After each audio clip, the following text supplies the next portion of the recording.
Good evening, everybody. Welcome back to Rookie Roman Cancel, our beginner and intermediate bracket for Xrd players with less than 150 milliseconds to Germany. Joining me on commentary today are world-renowned. I didn't think of names for them today. We've got Daisy and Yucker on commentary today. Yay, the classic. I'm working on the world part. Yeah, Hopefully pretty renowned in Europe.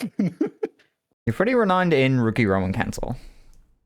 At least I have I don't know if it's like renowned for good or bad, but people do mention me from time to time, like the boogeyman. Rookie renowned cancel. Yeah, I don't think that's anything actually.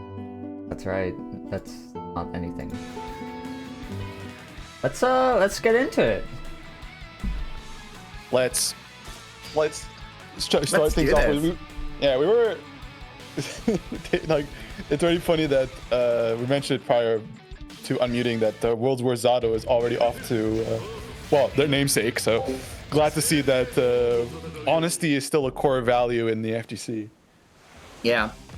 Well, you know, this is the place for the world's worst Zato to be the world's pretty okay Zato. You know, that's you just gotta put the work in sometimes. That's true. All right, Here we go. Tunington versus Chrysalicia. There we go. Yeah, Chrysalicia. Too many vowels. I have not seen either of these people. Looks like we got a couple of new faces on stream. Yeah, I was wondering if it's I don't know if you can help me out here. Who there was another Aino player that we see from time to time making Safia, perhaps. Safia. There you go. Yeah. Okay. So they're still in the bracket. Ooh, oh, okay. Hold up. Wow. Unfortunate burst, but got the throw. Jennington trying to just neutral jump out of the corner. Chrysalicia. That's Chris. such a good name. It's a nice name, but it's one of those like tongue twisters where you're not really doing anybody that like sees you for first glance any favors with. Yeah, for sure. It's like melancholia, but melancholia is a little bit easier to say. I think enough people like melancholy is already like general vocab. Ooh, okay, That's I like fair. that. Oh, got the air dash combo. Oh, okay, yeah. Good try on the pickup there. I think the count hit would have been enough. A little bit of burst safe action. Trying to maintain the corner pressure, but a little bit of leapfrog action from Tunington is going to open up a little bit of space play. IB and that RC coming in super clutch. Yeah, that was such a great RC. Landed first and just got the close slash to get the anti-air going. Chrysalicia getting something going with the Hellfire damage here. Still has to make up a little bit of room. Got the JD opening, but didn't convert it. Ooh. Great I'm position confident right on here, that though. punish. And Yeah, I mean, chip it could've been- damage. Oh. Wow! I respect it. Right? Like the next hit would have done you in, but she just decides to go and match for it. Like worst that can happen is you go another round. The best that can happen is exactly this. yeah, very like I'm a round up and I can take a loss here. That's scary though. I really like this Eno color also. I feel like I've never seen this one. Like it's like a Dutch house brick color. Very, very Right. classic. yeah. Very, very earthy tones here. Actually, doesn't really fit the character all too well for how much he likes to play in the air. That's kind of true. Oh, plus frame, going for the hold still, quick and there's the combo. bomb. Oh, could have had a little bit a better combo for sure, but I think the situation is a little one of those you aren't too familiar with. Like, how do I specifically get a Pineberry pickup? Yeah. That's like one of the tricky things about Pineberry in general, right? Is like it gives Elfelt that combo escape opportunity of like she gets hit and it changes up how you expect the timing to go. So Yeah, it's the absolutely. kind of thing that comes with matchups, I think. Certainly, but I think there's also just a degree of, like you said, indeed they just escape, because some moves you hit, take like Sin, counter hit beat driver, you really rely on the wall bounce effect, but with the Pineberry they just go upwards. Yep. Yeah, Alpha's got her own burst. Of sorts. She's very similar to Arbiter from Killer Instinct in that regard. Ooh, nice knockdown to chase and running a little too close. Oh, just got hit with a low. Good Yeah, I wonder- stuff to Chrysalicia. Yeah, absolutely. Recognizing just kind of how to mash out in some situations. I'm wondering like how new to it all Tunington is, because that's definitely sort of one of the very early things you work on when starting out with Xrd is how you run your Oki, because you quickly find out like, hey, in other games I can be right up in their face and then press my button meaty or anything else and I'm fine, but no, not here, not in this game. Here you just get thrown back into the corner and it's like, what? That doesn't seem fair. Yeah, it's one of those like a balancing mechanic almost for Guilty Gear, where it's like you could get really good Gatlings if you're up on somebody, but that's why it's so like the frame run throw, if you're that close, is just like you can't get away with too much. You got to give it a little bit of space and space out your meaties a little bit. Yaoi D ketamine. Fujoshi power. Y'all having fun with these names, huh? Y'all having a little fun? We have It's fun great. at Rookie Roman Cancel. It's true. It's great like having these games where it's like just Steam integrated, so you can see just what kind of name are people rocking on the regular. Like playing in Deadlock, you see some really fantastic names, some really awful ones too, like genuinely horrifying ones. But it's all part of the charm in the end. Yeah, that's I do think that's like one of the best things about Steam is getting those Steam names, and you know, that's like classics of shooters. You play TF2 and Mr. Wins Games is there or whatever, you know? I think Shout by far out to Dingus. one of the most hands down awesome names I saw was in League of Legends. Playing ARAM, we had the honor and privilege of playing against John fucking ARAM. Rules. He smoked us. That guy was tough. But here we go. Leah versus Robin. Right, Let's say that's going to be a massive knowledge check if you are unfamiliar with the way this dandy man operates. Yeah, this will be an interesting one too, because I think we've talked about before, like the active frames really can stop a lot of Slayer pressure with like Dandy Step and stuff. It's like Gunflame is so good at shutting that down. But yeah, so far, both players are just kind of swinging. Like, this is the beginner level bracket of like both players have anime buttons and they're punching each other. Yeah, unfortunately, we're getting a little too hasty on the side with Leah here, where in the race of pressing your biggest and hardest hitting buttons, Slayer comes out on top because he is more so built than Soul in the whole counter hit fishing gameplay, which is, you know, kind of a low damage character on average until he gets like a really spicy air hit or just one of his clip starting type counter hits. Right. Yeah, and Robin getting the 50 meter here. Leah tries to wake up DP and pays for it. And using that RC to add the 5D hits here. It's a little bit extra damage. Leah gets her burst back. Oh, nice mash out. Oh, wow. That trade. I that Paul Bunker made that trade happen, but in the end, good recognition of RC. Leah not really utilizing the resource all too much, right? Dying with burst on hand, but you know, it's one of those things of like you're starting out the game, you want to familiarize yourself with your own character to keep track of all these resources you're getting, and especially with Xrd's plethora of ways to utilize specifically tension, right? Burst a little bit more limited. Yeah. You kind of get lost in the sauce a bit, and you actually end up forgetting most of the times.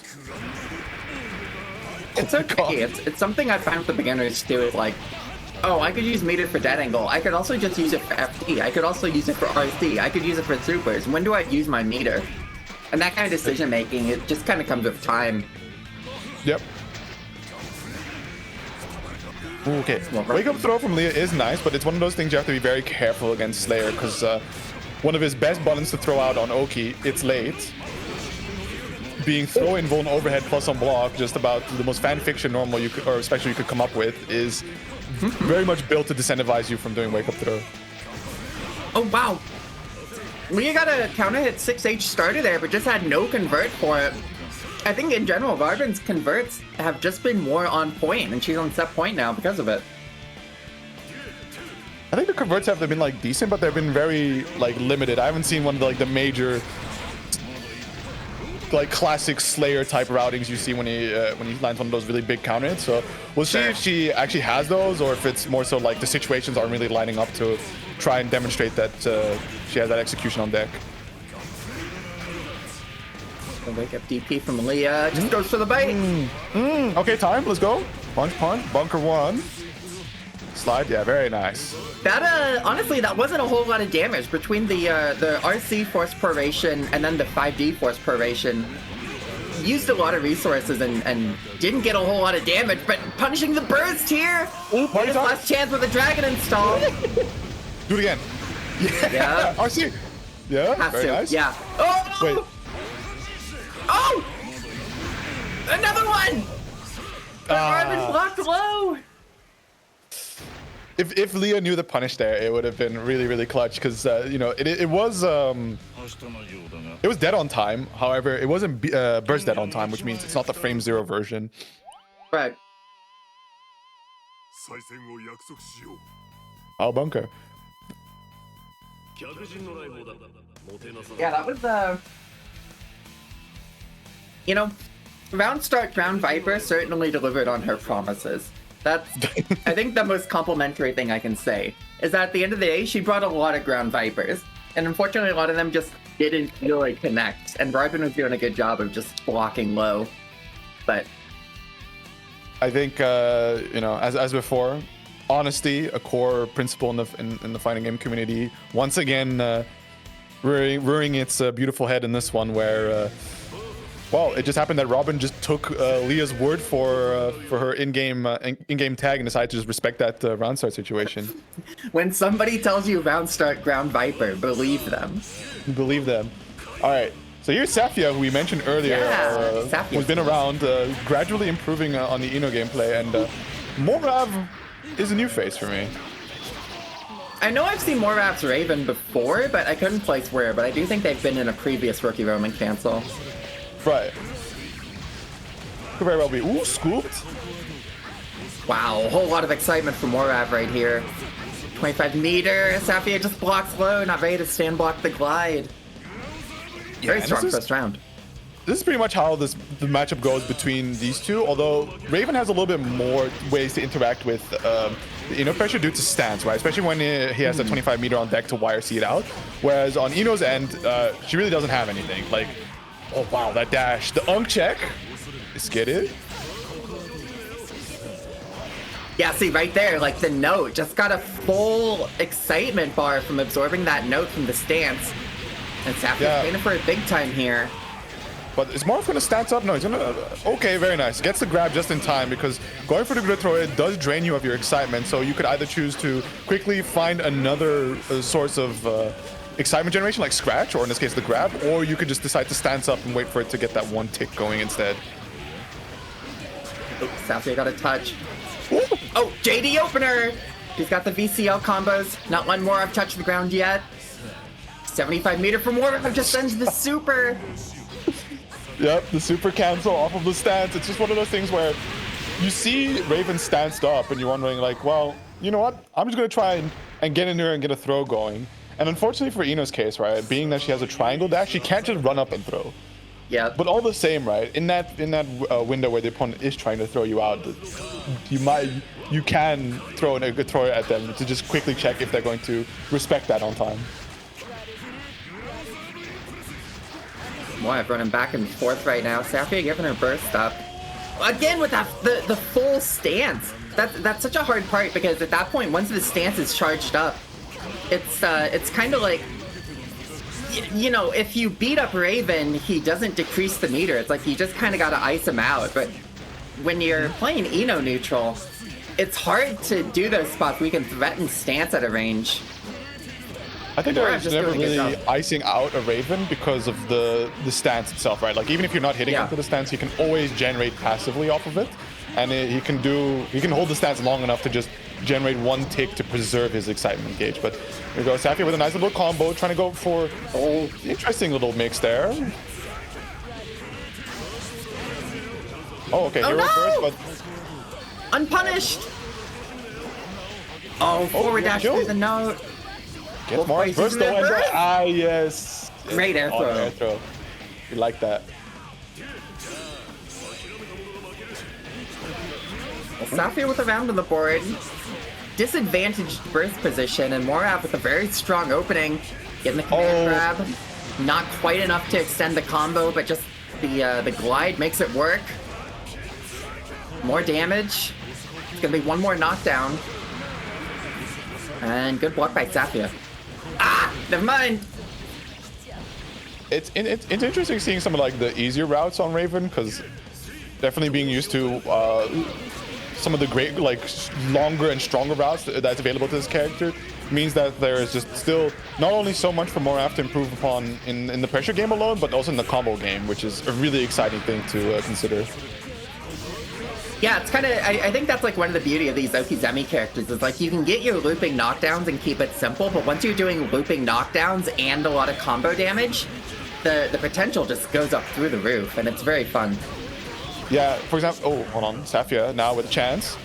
Hitting into the stands, unfortunately, and that is going to be once again max excitement for Morav to chase down a lot of FD, but forward into the slam, and just look at that damage, dragging you across the pavement. Morav going to take it at 2-0.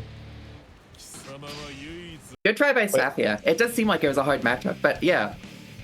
Yeah, so like as I was saying, we saw from Morav's side going into Scratch RC run-up command grab, but from what I recall, the typical route you see Raven players do when they get more comfortable with the combo game is to throw out the orb first, right?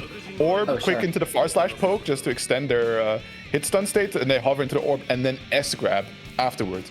That sequence is fairly burst safe just to get some damage out after your RC, which is also a point that players really like to burst early on because they just want to go like, haha, you spent 50 meter and now I denied you your extension. So to play around that and sort of force them in this situation where they have to hold a little bit more damage kind of gets them seething, grinding their teeth and such, being like, grr, I want to get out of this combo as soon as possible. The Raven's just going like, nope, unburstable into, or like burst safe damage into unburstable damage into, you've held so much already, you might as well hold this Oki. It's so diabolical. Yeah, Raven's one of those characters that's a very straightforward game plan, but when the excitement cranks up and the damage is there, it's, ugh, I hate it. Absolutely. Wow, we got Chip vs. Millia. Hyacinth with a very strong start, just run forward far slash 2H. She plays like this? Hello? Hello. Yeah, the Pixies don't throw down, they're going to move fast and they're going to throw hands. Teleports away from the disc setup, but Hyacinth having a little bit of conversion issues, already going for the early burst, just understands the danger of that chip blender. Yeah, Hyacinth, I was playing with Hyacinth earlier this week, and I really liked how developed her offense is. Like, even when the Disc-Oki is maybe a little bit not to the point you'd expect, she just has great offense and some fantastic far slash 2H confirms. And especially when you're playing against Chip, good damage is the name of the game. So having any kind of good knockdown, good damage is a big deal. But right now, Dracula getting a very good round for himself. I tried to go for the Guts Crusher OTG hit, but it wasn't enough. But as of course, right, you get that knockdown or even a soft knockdown, and Chip can already run a very, very scary mix-up. So round a piece to both players with a run-up DP on the side from Dracula. Holy YOLO. Oh my goodness. Shuffle. Yeah, this is very much a Chip Millia matchup. A nice reset on the air throw here. Ooh. Good blitz on the corner pressure. Can't get a combo going though. Hyacinth keeping her burst up now. Oh, got hit by counter hit JD. Yeah, that's mad unfortunate. Blitz being a really important tool into Chip because it cuts his mix-ups in half, right? Instead of suffering a high-low left-right four-way mix, you only suffer a high-low. Right. Which is still a crazy thing to consider, that your investment in 25 meter only cuts half of the problems away. Well, you know, for a character like Chip, taking out half the problems is taking out a lot of problems, I think, because I hate the left-right mix. Mm-hmm. That's fair. It's absolutely reasonable, right? Like, if you can definitely get one solid read on Chip. Ooh, pin? Oh, yeah, the solid read is the other half of it. Is like, if I can stop Chip momentum and I can get something of my own started, that's worth more than, like, having to guess about a left-right. Yeah, absolutely. Hyacinth the knockdown here, a little bit mistimed. Chip he wakes up on 30 frames, so you have to time those Oki situations a little bit later. Mm-hmm. The drop kick connecting for Dracula here. Ooh, try to go for that reset that he demonstrated earlier, but not this time. 5P mashing for that anti-air attempt there. The disc coming a little early, but nevertheless, both players really respecting one another. I'm surprised to not see the throw attempt from Dracula there. Yeah, Dracula's kind of just holding on to that one. Hyacinth was also holding on to it, maybe looking for a DP or something, but in any case, it worked out at the end of the 6K Fuzzy. Nice throw by Hyacinth here. Roll cross up. Winning the burst out. Ooh. Alpha Wow, like okay. closing the distance. Oh, nice! Great knockdown. And the 2S beating out the Blitz here. Hyacinth has one more knockdown for the round. Just goes 6K and it's 1-1. Then on Dracula's side, we saw some conversion issues off of that 2H. He really looked like he scores that counter hit quite often, mostly off of trades. And it kind of just goes to nowhere, although he is trying different things to find a conversion going, because that's a lot of hit stun that surely must be able to lead to something. Right, yeah. It's, yeah, it's always unfortunate. I think that is kind of a Milia, like, skinny woman moment, where, like, the lightweight and Milia will just kind of escape a lot of stuff. Yeah, I guess Ants had to learn it from somewhere. Right, exactly. Yeah, similarities in the presidential cabinet. Okay, Haircut getting a knockdown here. Aggressive first, likes to keep the momentum up. That life lead, of course. Hold this for a little bit. The Schmicks. On damage there, but getting a little too hasty there with the Alpha Blade options. Gets open up by a throw. The RC just to convert a little further. Landing the Oki a little too early. Still though, Dracula hanging on in the run-up Beta Blade to send a message, putting himself on set point. Yeah, set point here. We did see, like you said, that Bad Moon just a little bit mistimed again. Came for it a little bit too early, and Dracula didn't have to worry about blocking it. Getting a good run started here. The Alpha Blade connecting. Hyacinth loses her burst. Unfortunate burst timing. And this is not what you want to give Chip. Like, giving Chip momentum is the worst thing you can do.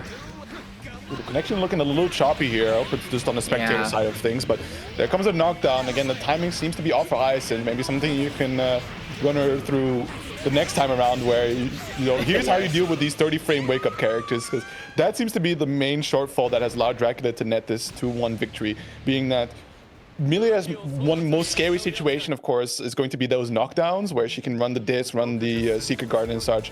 But if you're not prepared for an opponent that is going to not fit the timing that you're used to from, I guess, a pretty standard like 20 or so frame wake up that most of the cast has, you're going to throw away essentially what makes people play this character.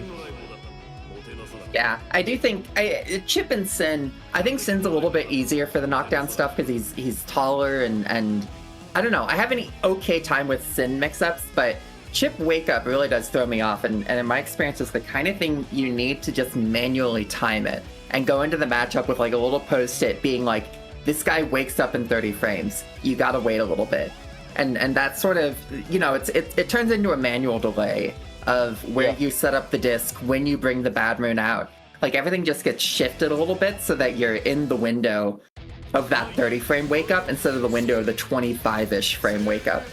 But good stuff to Hyacinth. I mean, she was looking great. Just, you know, Dracula's Dracula. Dracula's Dracula doing that thing. But here we go.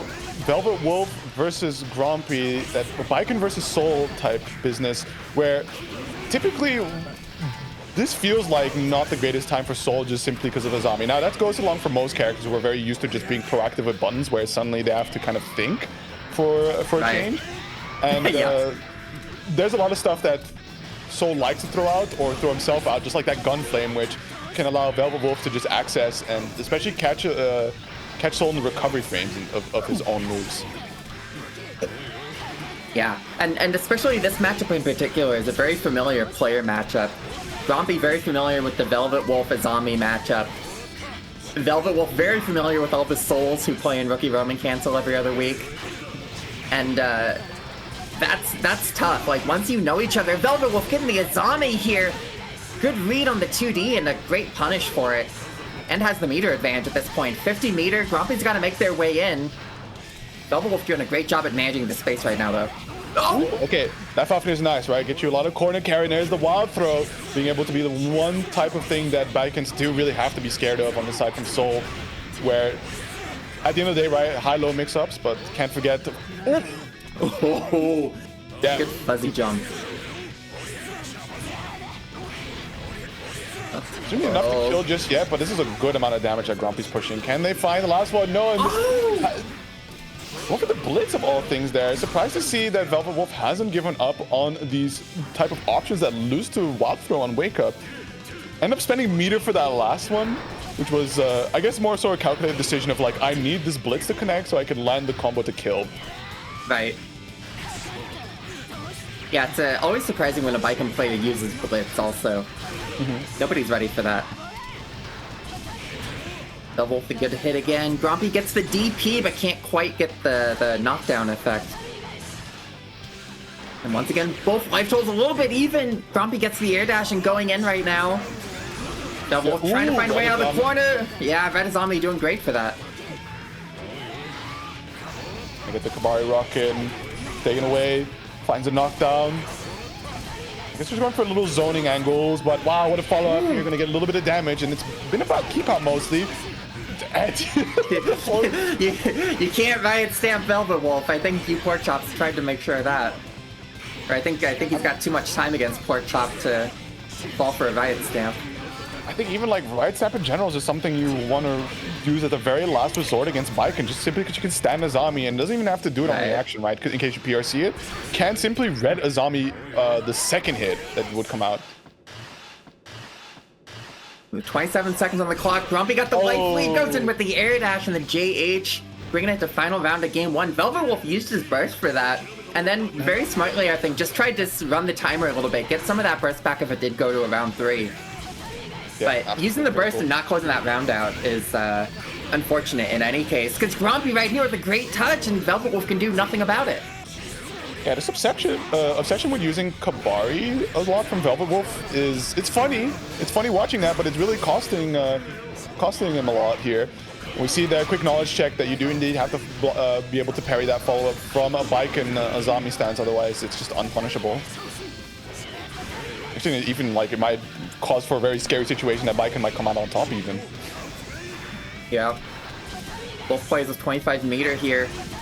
Velvet Wolf now on the back foot, has to make up a huge life deficit. Parries the gun flame, tries to get in, but Grumpy waiting it back. 50 seconds on the clock. Grumpy's got nowhere to go. We got nowhere to be. Look at that life lead that they have, though. It's scooped up on the Oki attempt there, probably looking for that low. Gonna bait out Zombie 6 HS, but Velvet Wolf unsure how to combo, is kind of just dashing back and such, and I'm not sure why Grumpy is really engaging in all this. Cause yeah, why did Grumpy take the bait? Uh-oh. Dear. Gotta feel your options soon. Oh, Velvet Wolf gets the throw, though. Grumpy might get their burst back, but gonna be tight. Nice blitz. Oh, okay. Interesting. Finds a hit, and clutches out in the end. This is a little scary from Grumpy there, because really, Velvet Wolf is standing at full screen, constantly throwing out the Tommy Mats and Kabaris. You are just kind of okay with that, being with the health total you have. So I guess they got bored to just engage there. That's you know, very possible. At the very least, have some Subway Surfers running in the back so you don't do that next time. Yeah, just that's the kind of situation you just get a YouTube video playing on the side and you don't overthink the match. Because that same thing will happen to me where it's like, if you can play this keep away game and you don't have to go in, but then you're like, nah, maybe I should go in though. I don't really want to wait it out. And then it almost fell apart there, but Grumpy holding on for that first one. Velvet Wolf gets the IK, but thankfully Grumpy mashed out a little bit soon enough. Oh, those double IBs almost getting the punish, but unfortunately, JH is just such a weird button. I do not know why they make it have zero recovery. You know, it's funny. He just doesn't like active frames into like, oh, I pressed something else now. That's just, you know, sometimes you change your mind on the button and you just stop doing it. You can just choose to stop doing things, you know? I guess that's the power of the gear, huh? Yeah, exactly. Uh-oh! Bandit Revolver into the corner! Velvet Wolf had a little bit of a touch, but no real big punish. Grumpy getting hit by a Kabari. Velvet Wolf 50 meter. A little bit of forward movement. Gets the throw! RC into a corner combo here. Not a... couldn't get it! Yo, but air throw, though. That's tough. That's tough. Grumpy now on set point here, though. Velvet Wolf having the burst available. Grumpy not too far off from their own. But there's just so much that Velvet Wolf can play with, especially like that JS, right? Like look at the size of that thing and some of these other normals at her disposal. She can really play in this sort of mid-range position that's a little awkward for Soul to navigate, right? Like he can toss out some of these normals, but he is really a beast in at the up-close range. Yeah, I think if it comes down to like Grumpy having to get in, Velvet Wolf has a lot of tools at play. Like you said, that JS, the Totemy, of course, a lot of ways to stop Grumpy from getting in. But as soon as Grumpy has this life lead, able to just get it going, and the wild throw here, getting the party started. Good amount of dust load. Velvet Wolf's gonna have... Oh, no, actually just couldn't get it finished. And Velvet Wolf using the RC here. Yeah, just dancing around for the time being, but still Grumpy now with a significant life lead. And once again, Velvet Wolf going back to the Kabari spam, trying to invite Grumpy to take the bait, but here we go, waits patiently, finds the Ground Viper, quick OTG connection, rock those gun flames, trying to chase down, find some few stray hits, and let go of the Azami there, getting counter hit before the burst comes back up. Grumpy finishing off 2-0. You know, I think that was a red Azami that maybe didn't work out. It looked like it was an Azami coming out of a block stun there, so unfortunately there's only have like 3 or 4 active frames, and then you just get broken out of it. Pretty unfortunate way for it to go. But that was good stuff to Grumpy. You know, we talk about Grumpy's patience style. Yeah, you see it in action right there. Knows to not push the offense against a character with a parry. And just waited it out. An amazing Ground Viper at the end to beat out the Kabari going the other way. Just everything went right for Grumpy. Even in the situations where Grumpy was going in a little bit too fast, they had the life resources to make it work anyways. And that's fighting games sometimes. That is fighting games sometimes. Well, up next we got... Is that... Jeans Kazama. Yeah, Jeans Kazama versus Yurval. Oh, it's Ostman. Okay, yeah. Well, good to see Naldinho Osman back, and again, Rocky the Slayer versus Yurval. So these are going to be I think two of the consistent heaviest hitters in Xrd, right? You got May with her big anchor, how often she likes to swing it, the nice active frames that she boasts to catch you overcommitting accidentally and just like that suffering all of your health, plus then having to hold this Dolphin Oki. And the master baiter himself, Slayer, trying to just constantly fish for these counter hits in these scary frame trap situations where if you don't, he's still got that bite to get that counter hit forced at the end of the day. Yeah, this will be a tough one. I think it'll be a tough one for Yurval, just because May is a little more advantaged with like her anchor and the air buttons.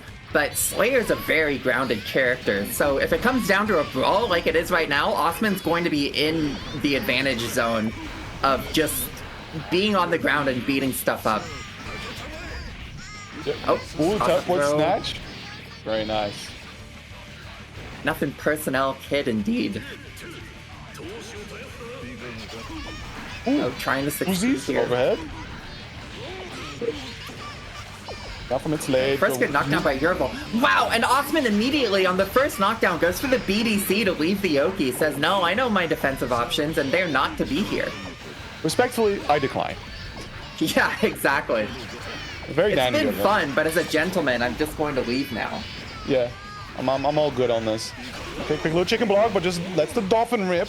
Not quite finding these anti-airs, the backdash getting called out, stuck in the corner, and once again we see that BDC teleports on forward this time, and now just desperately trying to find this one hit, but Yurval keeps being in the air where, well, Slayer does have decent anti-airs, but, you know, for how fast and how weird main jump arc is, it's a tricky one for Naldinho, but in the end, right, Osman does find that overhead, finds that corner pressure, and is able to get that first game. Yeah, May's jump arc is weird, but Slayer 6H, we saw it a couple of times at the end of that last round. Great at catching out fuzzy jumps and any kind of like airborne approach. And it kept Yurval in the corner there a couple of times of just like, even with the May jump arc right there, again, another 6H, Pile Bunker puts her in the corner. And 6H is such a double button when it comes to anti-airs, I think. And in this kind of corner situation where they know you want to jump out, Yurval hopefully getting something started here. Oh! Nice. Oh, crosswise. Crosswise. Quick knockdown. Oh no, go for the air reset. And again, another crosswise says try something up in the air. Well, so far I think it's all been Slayer rounds. Nice 6P on the Dolphin. Not a big combo, but sends a message either way. Yubel winning the burst out. Osman picking a bad time to burst. But, you know, you're 3 rounds up at this point. Maybe you don't gotta worry about it. Oh, teleport through, just blinding mix-ups here. Yubel having a bit of trouble keeping up with everything. Whoa! Immediately after the Helter Skeleton is going for the air throw. Stop jumping. Hold my mix-ups. Hold this pressure. The Danny Step able to slip right on through and crosses up the input there from Yubel. Is gonna have to go bursting in the end, which is a very scary position to do that on crosswise. That move can typically cause bursts to whiff, and the Helter Skelter in the blow up. Yeah, I think a certified 4 Slayer rounds. Just Osman getting the party started. It's, I think, I'm trying to think of what May would have that really slows down Slayer movement. And, like, I think Beach Ball is possible if you can get the space out for it. But once Slayer's in your face, it feels like that's a very difficult matchup for May. Just because she doesn't, she's got a great backdash. But apart from that, she kind of has to hold a lot of stuff, I think. Yeah. Yeah, pretty much that. Like, either you try to rely on some defense fundamentals, or, you know, you are playing the Xrd game where there's so much interaction that you could leverage without having to block first, where just panicking a little bit on defense can sometimes find you slipping out of situations that you would never believe possible. Right. It's all about experimentation, really. And frustrating your opponent who's like, why is my Oki this bad? You know what I'm saying? 2D is the stop sign for May. That button is evil. That makes a lot of sense. Yeah, when we're talking about buttons with active frames, May 2D will certainly be up there for the character. Ooh, okay, we got ourselves a little titular battle going down here with the Kai and Soul picks on the table. Grumpy making their return to the stream versus Phil. Yep, 2 graduation candidates fighting out in winners semis, looking to make it to the other side of winners finals. And I mean, damn, what can you say? This will only be a first to 2, but this is the kind of match that could be a grand finals on any other night, I think. Still happen, right? Like, granted, one of them has to go down to the loser side, but definitely if they are graduation candidates, they're very likely to make it into the grand finals, and one from the winner side and one from the loser side. So we may get that first to 3 battle in the end of the day. Yeah. We'll have to see. Either way, yeah, one person going down to the loser's side here. Grumpy with a nice JP. So far, just a lot of very soft exchanges. Some stray hits working out. Phil getting a great touch with the 2H right here. Making a big difference on the life total right now. The adversary has left the room. 6HS just backing away, trying to leverage some of the longer normals and run up 2H. Catching Grumpy being a little hasty on the wake up there. Falls into the lay seal. The plus frames able to recover in time, setting up that meaty 5k. And we just see all the meter being spent to FD and survive. And then again, at the end of the day, the sword is mighty. Yeah. Yeah, Phil doing a good job of just controlling this space right here. That's what you want to do as Kai, right? Get those fire slashes, get those fireballs. Don't let Gromby get anything started. Bursting out of the Fafnir combo here. Oh! Run up! And Gromby gives up the burst on it. Nice jump out of the stun dipper and a good punish here. Blitz exchange doesn't quite work out. Both players overthinking the Blitz war a little bit, going back to neutral. Another good anti-air from Phil. Alright, Prep in the corner, doesn't really get to use the seal just yet, but the life lead is significant enough. RC off of the stun dipper here, and just constantly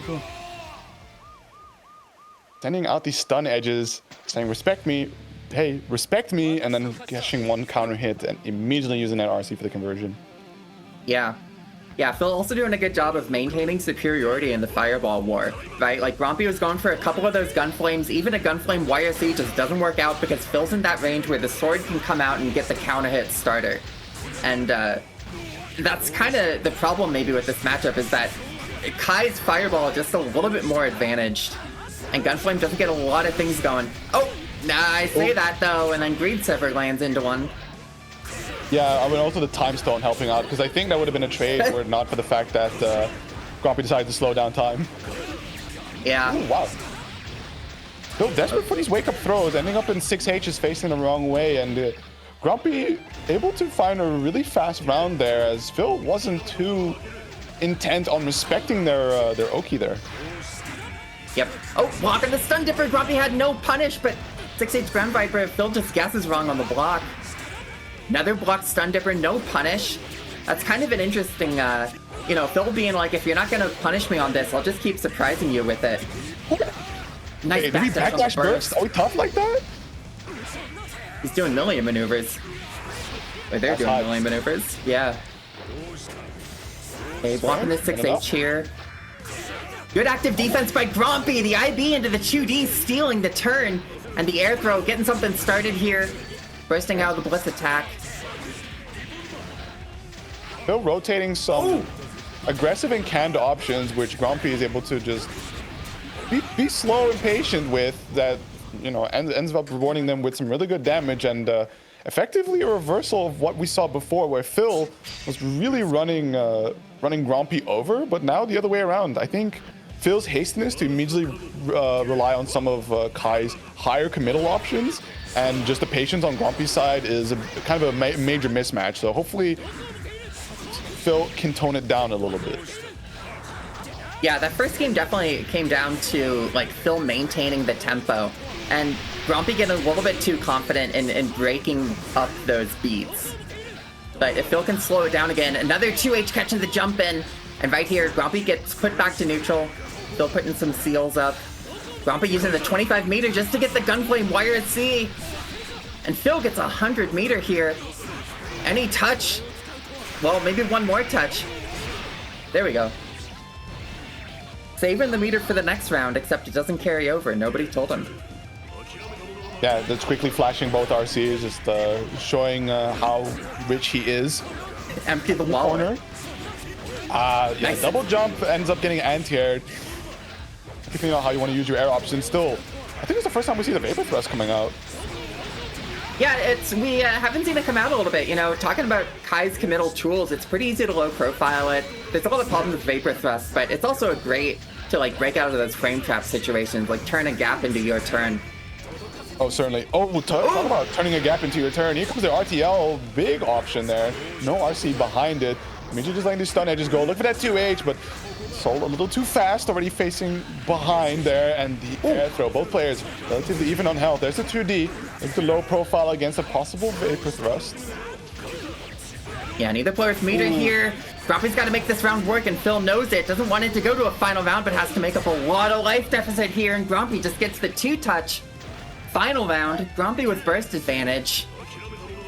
We're gonna have to see if Phil regrets that, yeah. I think definitely, like, just try to go to another round is always the better option, but I guess Phil is a little bit scared of the potential of being completely run over given how the previous game went, and already we can see a semblance of that here. Big dust loop combo coming out from Grumpy, and the knockdown to follow with. Some meter to play with, but unfortunately ends up messing up the wild throw there. Both players just trying to do what they can. Grumpy wants to keep Phil's back towards the corner, doing any and all options. Fires the soft mirror. Is it enough to get the kill? There's the burst, doesn't bait it. Oh, Phil's got a whole lot of life to make up here. Grumpy getting caught, not FDing in the air. And the Fireball War, the Gunflame connects, but needs one more touch here. And Phil going on the approach here. Grumpy not managing a throw or anything yet. Vapor Thrust, anti-air. Fireball. Nice block on the 5D. And Grumpy just needs that one touch. There it is, 2S. And Grumpy takes it 2-1. It's so scary there for Phil the whole time, because you can see him try his best to maintain some good aggression, to keep on in Grumpy's face, look for an opening, but at any minute, right, that Volcanic Viper can come out, and with the sliver of health you have left, even, you know, you were gracefully able to survive the Gunflame interaction earlier, but then down to that very last hit, it's just such a nerve-wracking situation to be in. The biter. Yeah, the biter's here. Yeah, we're gonna have a Slayer mirror in a minute.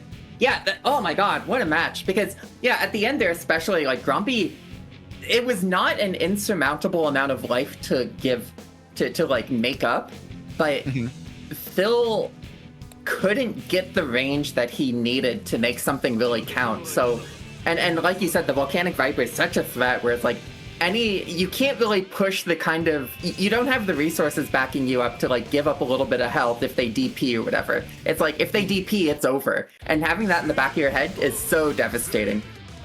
So good stuff to Grumpy holding it on there. That's Grumpy moving on to winners finals, going to face the slayer of this match. Roland returns versus Osman. Slayer Highlander about to go down. I press 2H later, which means I end up winning the interaction. One likes a Danny step, the other one not so much. The biter playing it a little slower here as Osman finds the 5D8. Yeah, this matchup's a little bit Looney Tunes, IMO. Good combo for Roland. Couldn't get the 6P tech though. Teleporting through each other. Roland gets the 5D and Osman is stunned. Good blitz started here. Roland takes the first round. Yeah, it was looking a little tough there for Roland in the beginning, but ended up finding some really good power bunkers, and they were completely able to reverse the situation around. Trying to trap them in the corner. Finds the overhead. Power bunker. Minus on blocks. Only getting away with a minor punishment. A lot of Roland's buttons have just kind of been missing around Osman. The dead on time, getting out of the situation. Nothing connects though. Both players doing ninja maneuvers around each other. Osman finally getting a touch with the crosswise. But second one is blocked. Oh, power bunker, nobody home. Surprised to not see the crosswise punch, but we're going for the burst there. Ooh, hold on. Okay, burst for burst. This is pretty good for Roland. Oh, wow, these Danny steps just narrowly avoiding one another's power bunkers and the 6P. I think the slowdown ended up holding Roland hostage in the recovery frame. Pile bunker. Somebody's got to do a count of all the pile bunkers in this match once this is all said and done. BDC bite for Roland. That's why they're the biter. Okay, nice stanky leg there.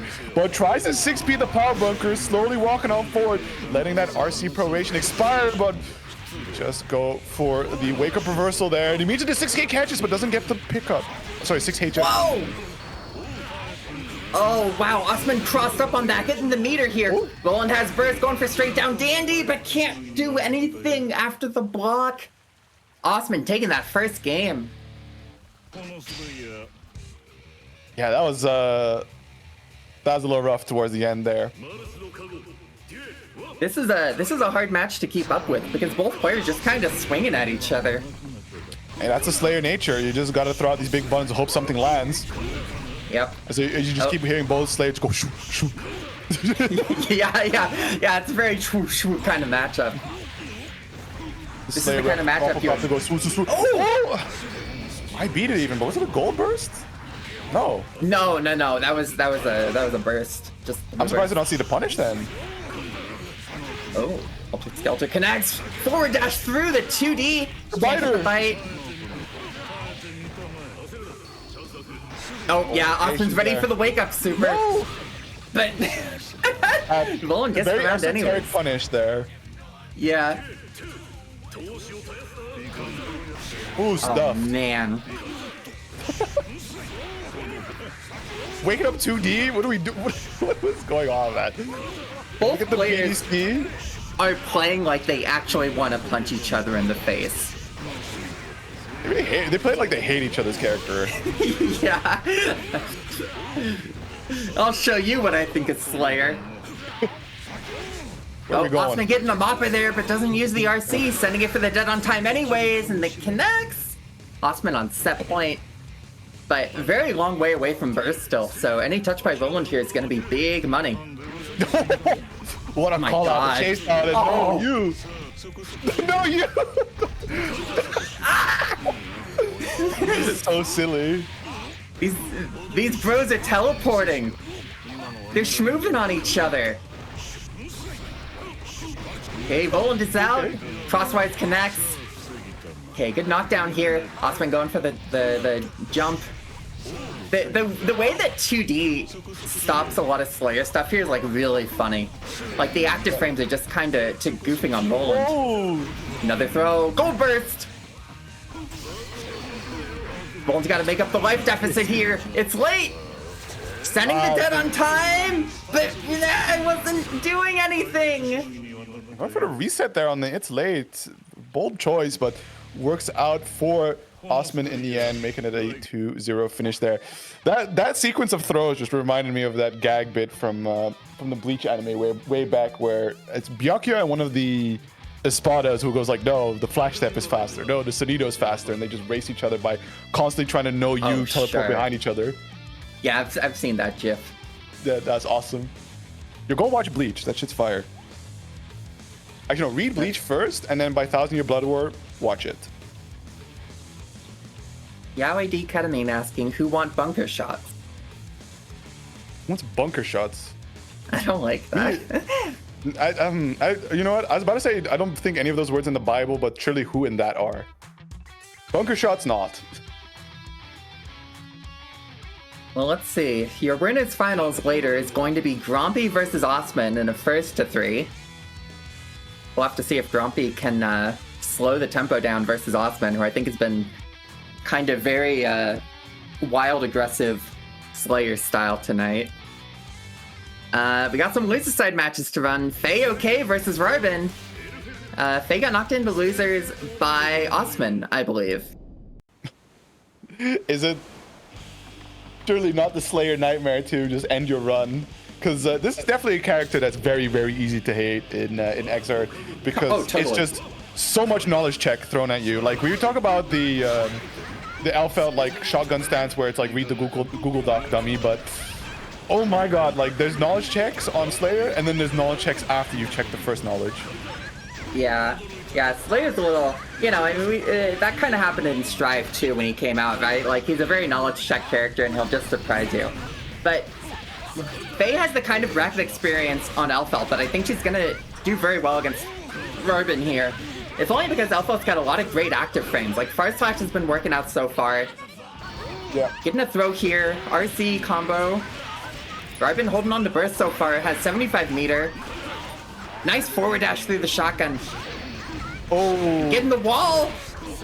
I take the burst, the reset, me to the JP mash, but you see Robin go for the mash back. However, the 2D hoping for a counter hit, but the patience on Faye paying off here. Hang on to that burst as well. So impressive stuff there, being able to stay cool, calm, collected against this absolute demon of a character. Yeah. And you know, Lex saying it in chat, we gotta shout it out. Faye did get top 8 at Drowning Pools last weekend. So, you know, that's the mindset of a top 8 player. That's cool. And getting a combo here. Faye's got a good amount of damage. But the power bunker could even it up right here.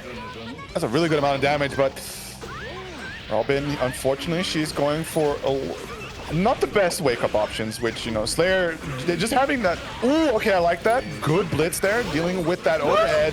Finds a big counter hit. The Hail Mary burst, one last pixel to deal with, but we try to go for the time stone. Using as much tension you to survive counting damage, but the JK. What are we doing here? Okay. Oh, nice. Yeah, good thought. Just backdash 5H, like, I'm just gonna go to the range. I'm gonna get some range, and then I'm gonna go to the range and take the shot. Yeah, pull out the Good patience there, because especially when Slayer's on the offense looking for that one hit, not giving them the room to work with is very important.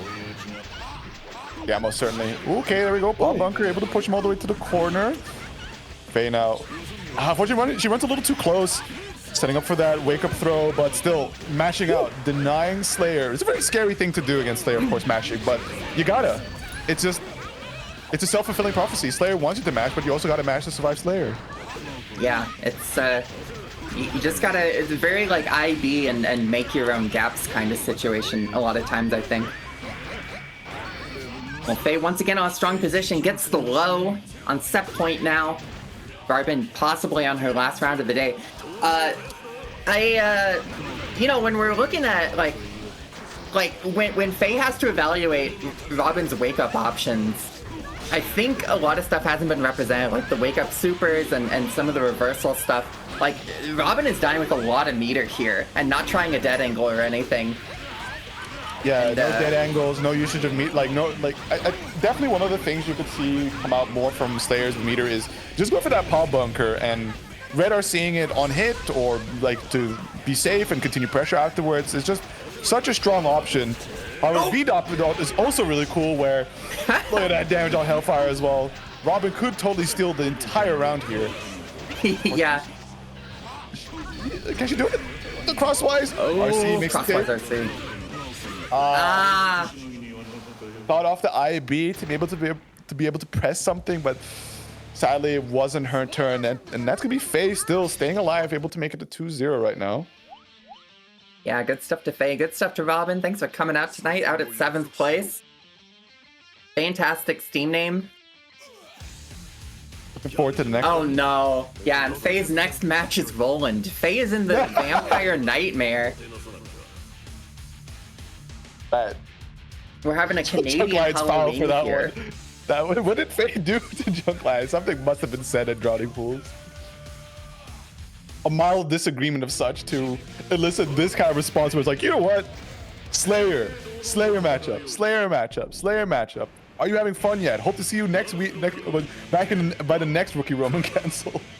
Yeah. Well, other side of loose is now Yervil versus Dracula.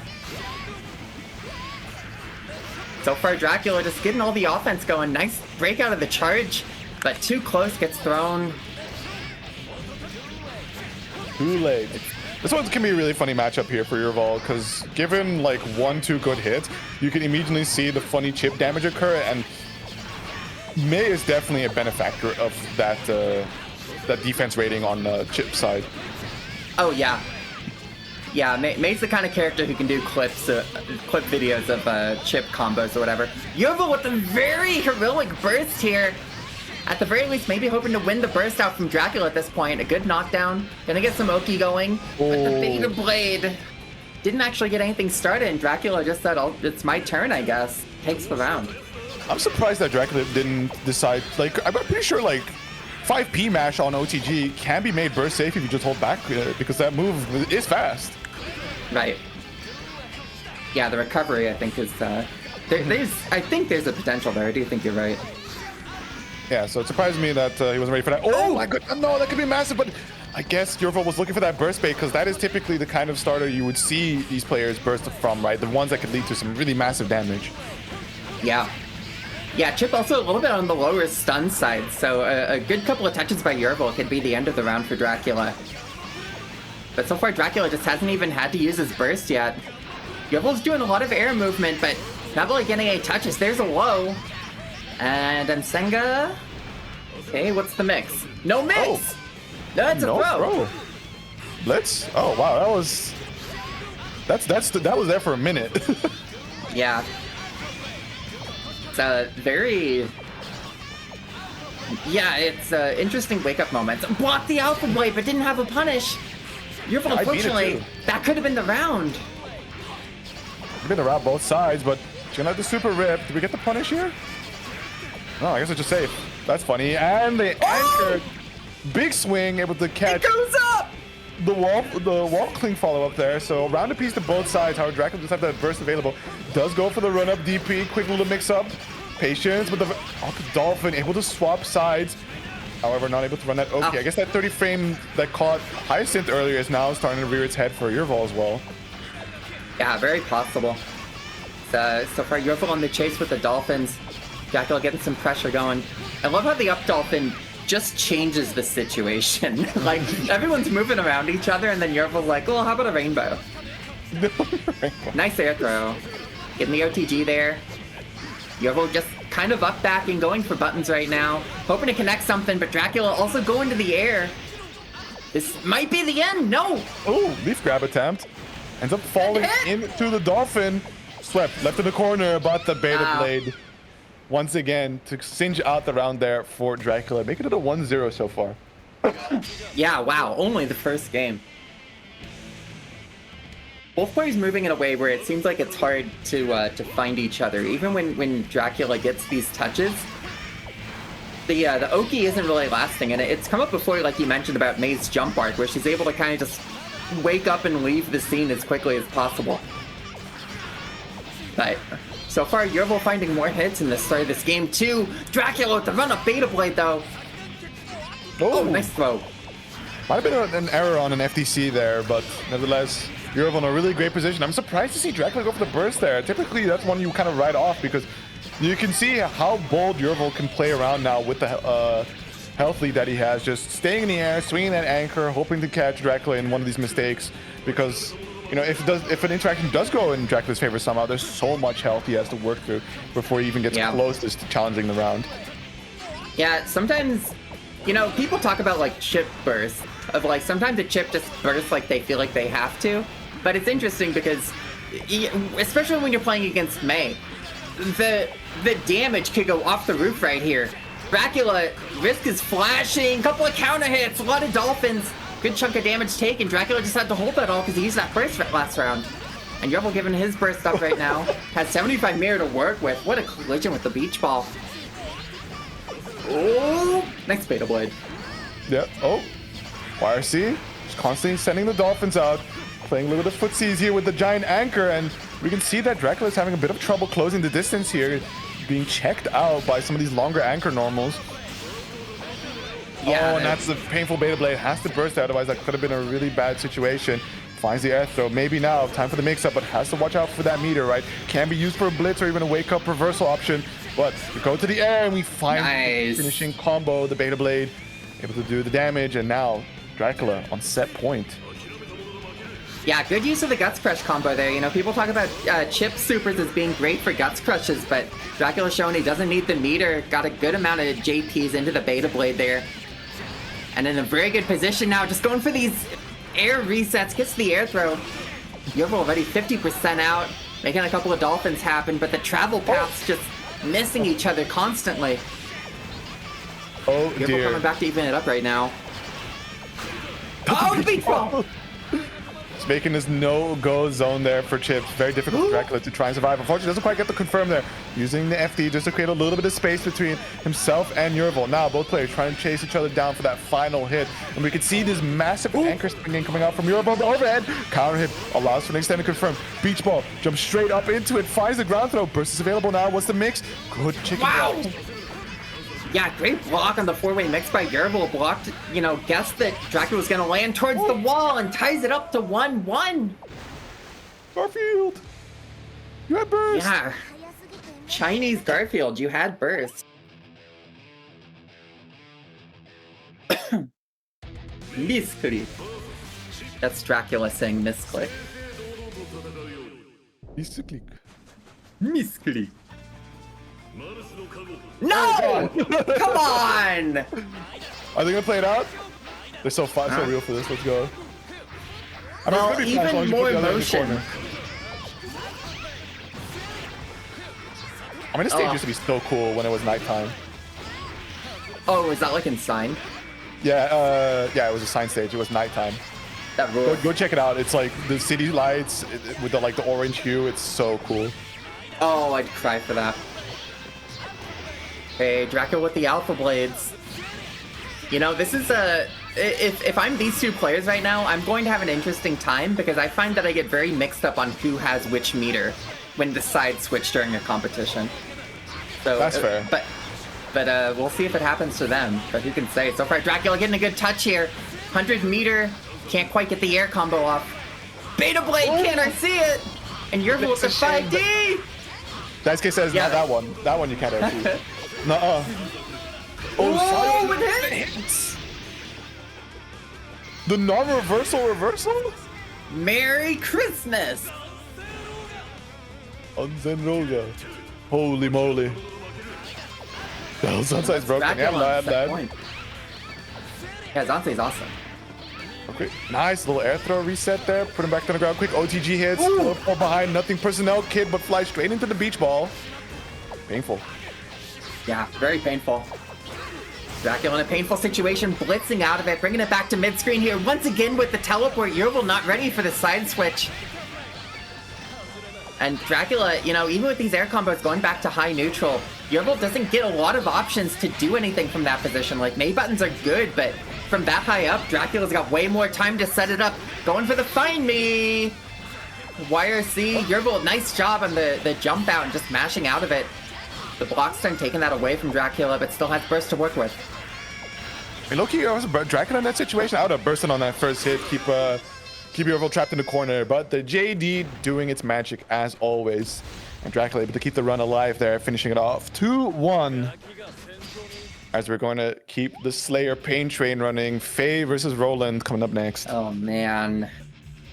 Yeah, good stuff to Yervil out at 7th. Always happy to see Yervil. I do believe Yervil was also at Drowning Pools. I wish I was at Drowning Pools.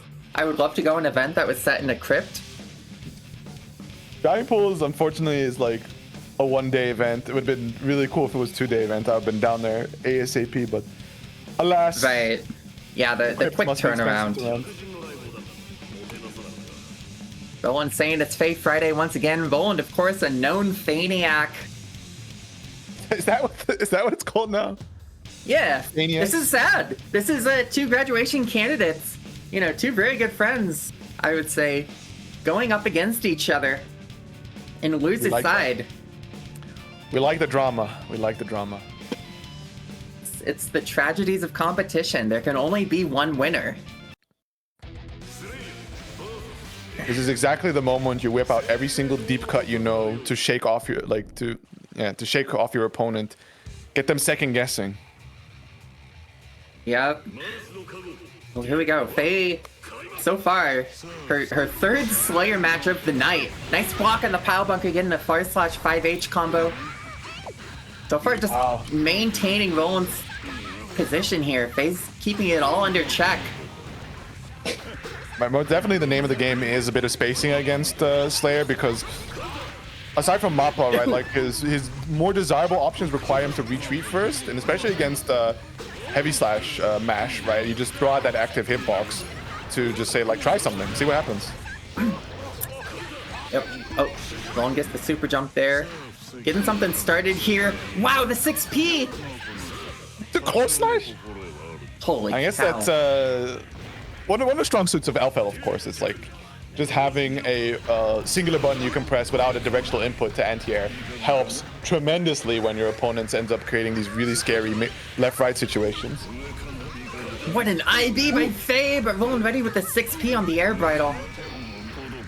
Oh, yeah, that's Faye's active defense. You know, the instant blocks here have been so good, and we were talking about earlier, like, you gotta find those points to mash on Slayer.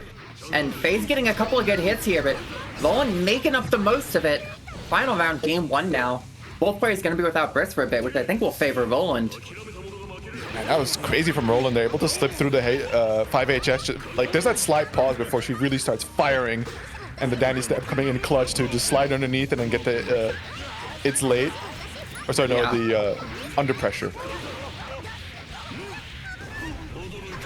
Helter Skelter, the patience, blocked out for the power bunker. And we're gonna see some damage coming out here, scaling it a little bit here, but that doesn't matter. Look at that red, and instantly closes the life. Fighter!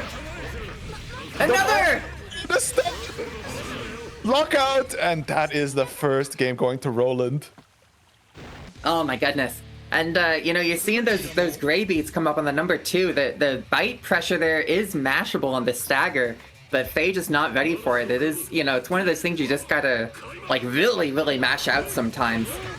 But I feel like that's something you see even the Slayer mirrors, like, will not hit each other with it, or, like, not mash out of it, because the stagger, I mean, it's just hard. A command grab tied to probably one of the worst mechanics ever presented in a fighting game. Okay, yeah, true. Nice JD YRC here. Faye keeping the pressure going. Ooh! Uh-oh. Dash through there. And again, these gray beats, as you mentioned before, right? Faye not staring out on time. We see a burst bait coming out from Roland. A lot of IBs, but not any ended up working out. Still, though, the brave mash against Slayer on Wake Up. However, Tech Buns dashes on through. Whoa! Big far slash and is able to get the counter hit confirmed. Great work. I think good stuff by Roland to hold on to the burst there. You know, we talk about saving the burst for the next round. That's a great example of it. Has it to work with if they get something started in this round. Oh, he's taking the corner here, the bridle, and gold burst on the forward dash. I mean, why not? You know, it's a great amount of offense. I just got signed out.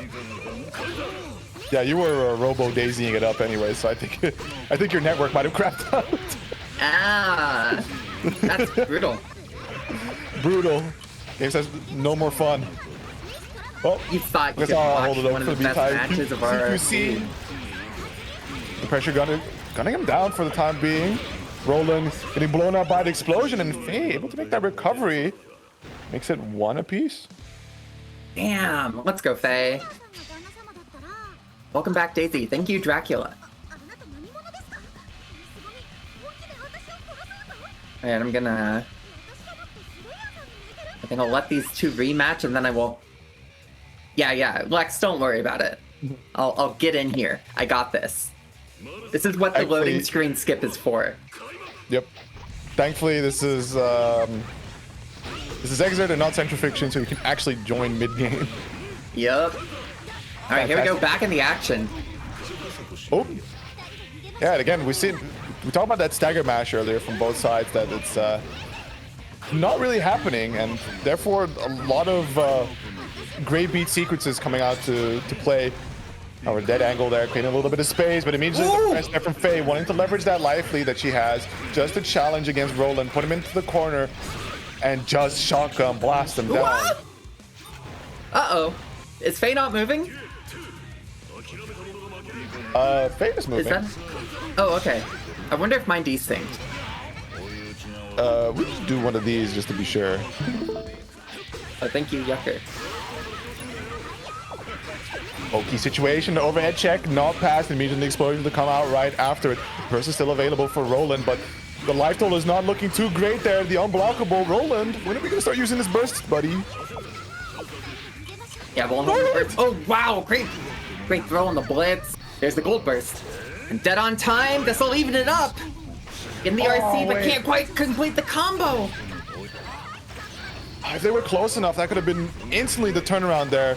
The duck under the crosswise, counter hit once again.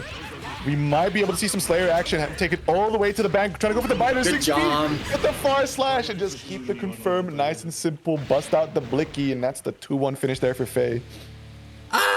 Rolling out at 5th place. What a match. Faye did so good jumping out at the end of that combo. You know, feeling that Roland's gonna go for the bite again. And just was ready with it. But holy cow, what a match. Faye's doing so good, you know. We say it, both graduation candidates, this could have been a first to 3. This could have been winners finals. This could have been a grands finals. But unfortunately, it was losers semis. And that's the end of Roland's run tonight. That's what you get with a stacked bracket. So unfortunately, like you said, Roland getting faded there. So not the end of the Slayer action for Faye potentially. She does thankfully get a bit of a break here, as it's going to be either Phil or Chinese Dracula that she's going to have to face off against next. But should Osman go down or Faye make it all the way into the grand finals, right, there's just that one last Slayer to be dealt with. Yeah, one more vampire. It's kind of, you know, we got all these vampires here, and then we also have Dracula on Chip. It's a vampire ninja. I guess so. Here we go. Nice vapor thrust by Phil. And the mid screen's gonna be so important here. But both players are gonna have a lot of the mid screen game's gonna be interesting for both players here, I guess, just because Chip maneuverability is so high, but Kai buttons are so active. Yeah, absolutely. But so far, Phil not really getting a chance to play at all, or much really. Stuck to the corner, and there's the leaf grab to finish things off. You do talk about the mid range there. That's gonna be really important for Phil to control the space against Chip, but against Chip, right? Like, trying to be proactive with buttons doesn't usually pan out well for you. You really want to be reactive, and even then, some of the options you go for, you have to be very careful, right? Because like Chip may just be able to slip on by. But should Phil get that knockdown right, start running those grinder loops, it's going to be a very scary situation for Dracula. Yeah, definitely. Yeah, once the fireballs are out and Chip's got to hold it, just like right here. Dracula tried to IB it, build up some tension pulse, but Phil making a big punish of it. Oh, but it didn't have a punch on the Beta Blade. Dracula with a chance here. The Charge Blitz hits. From behind. What a connection. Oh, Alpha Blade. Getting the cross up here. Phil bursting out of it. Dracula coming right back in with that Alpha Blade. Some good Oki here. Oh. This is a tough spot for Phil. Caught blocking too long with the leaf grab, but Dracula can't knock it down. Ah! Nice. These leaf grabs have been so confirming it into the stun dipper. Able to get a bit of damage running here. The chip damage rating starting to kick in, but we see the RTL just let it rip. Still a bit of recovery in time, the RTL ending, but an air-to-air, excellently done. The burst oh my god. Yeah, that's fully in boom. Nice, nice awareness by Dracula to use that resource management. Winning out against the Far Slash. Holy cow. Playing the hero. Walk in the park. And you know, Phil, #1 seed of this tournament, is a graduation candidate. I don't remember if Dracula has won a Rookie Roman cancel yet. Oh? Unless they... Dracula has 0 fish. Yeah, unless he is like an offline in Warrior, I don't see him in the Golden Fish Club. Right, yeah. Oh, nice Sacred Edge. Good combo by Phil taking that round.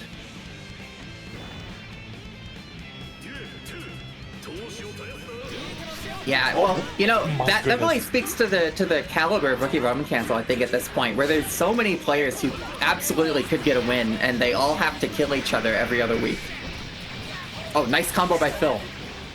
Yeah, very nice. We're getting a little hasty down the wake up, as Phil is able to really cash out a lot of damage. Finds the low. Unfortunately, OTG hit with a 5K. I'm surprised Phil managed to actually get a confirm off of that, but just going 5K, 2 HS was the savior after all. And Phil able to tie up the set, 1 away from keeping the run alive. We're talking about Phil being a grand final candidate, right? One of the Golden Fish holders. We'll see if Dracula can upset the balance. Yep, and I got kicked out of the spectate. Let me see if I can hop back in here. My game very haunted tonight. Does not like you. Well, the feeling is mutual if it's gonna treat me like this. Time to play CF, that's what I'm saying. Alright, Gamma Blade. Ooh, okay, trying to go for the sneaky air throw reset there, but good throw text from Phil into an expertly placed punish. Able to laser beam across the screen, get some more damage running. No knockdown, unfortunately, but sets up the trap for the teleport, and the late air dash JS gonna find the mark there. And Phil now on set point here against Chinese Dracula. Oh my god, my game's speaking again. Yaker, can I trouble you for a stream? You may indeed. Thank you. Well, here we go. JD for Dracula. And punishing the Vapor Thrust here, very good work. But Phil with the air buttons, just, you know, anytime Dracula gets to the air here, the 2H working out pretty well just to control the teleport space here. And that's a Dracula on the corner, the low! On different whip though, but there's a lot of meters still left to be played with. RC forced the entry, and Dracula wasn't willing to respect it. Ends up losing out, and that's the 2-1 finish there for Phil. Clutch Gene kicking in there, able to make the recovery. Yeah, that's, you know, I think some of the difficulty also is like, chips can surprise you, but if they can't maintain the surprise for enough of a first to two, you know, I think Phil did a very good job of just holding this space down and just converting this situation there. You know, I'm gonna restart my game real quick, if that's cool, Lex. Yeah. And by if that's cool, I'm just gonna do it because it'll take like 1 minute, but wait to play for Daisy. Thank you, thank you. The opinions of the host does not matter, a classic. Well, I assumed Lex would be cool with it. Make sure when you go to your next offline, never say thank you to the TOs. Throw food at them, actually. Never thank your TOs. Yeah, never thank your TOs. Call them a bum. Ask them where the yacht is at. And ask them how they feel with all that FGC money, all the money they make from running brackets. Just show them how much fun you're having. TOs don't owe you shit. Exactly. You paid for the servers. Alright, hopefully we'll be good here. Jeans Kazami versus Grumpy. Here we go. Our winners finals match. And finally, our first of three. Immediately things starting off with that stellar 5P anti-air from Naldinho, keeping Grumpy trapped in the corner, looking for the trick and block angle, but unfortunately it wasn't meant to be. Immediately cashing out with that red RC. Not gonna be enough to kill, but off left, and boom! Power bunker, 7 golden letters, read them and weep. Yeah, that's, you know, what a funny pal bunker right there. Like, that's the kind of pal bunker that screams confidence, where it's like, Osman is like, it doesn't matter if this gets blocked or not, I'll just send it, because, like, why not? And so far, Grumpy getting run over by the Patience style, bursting out on the first touch.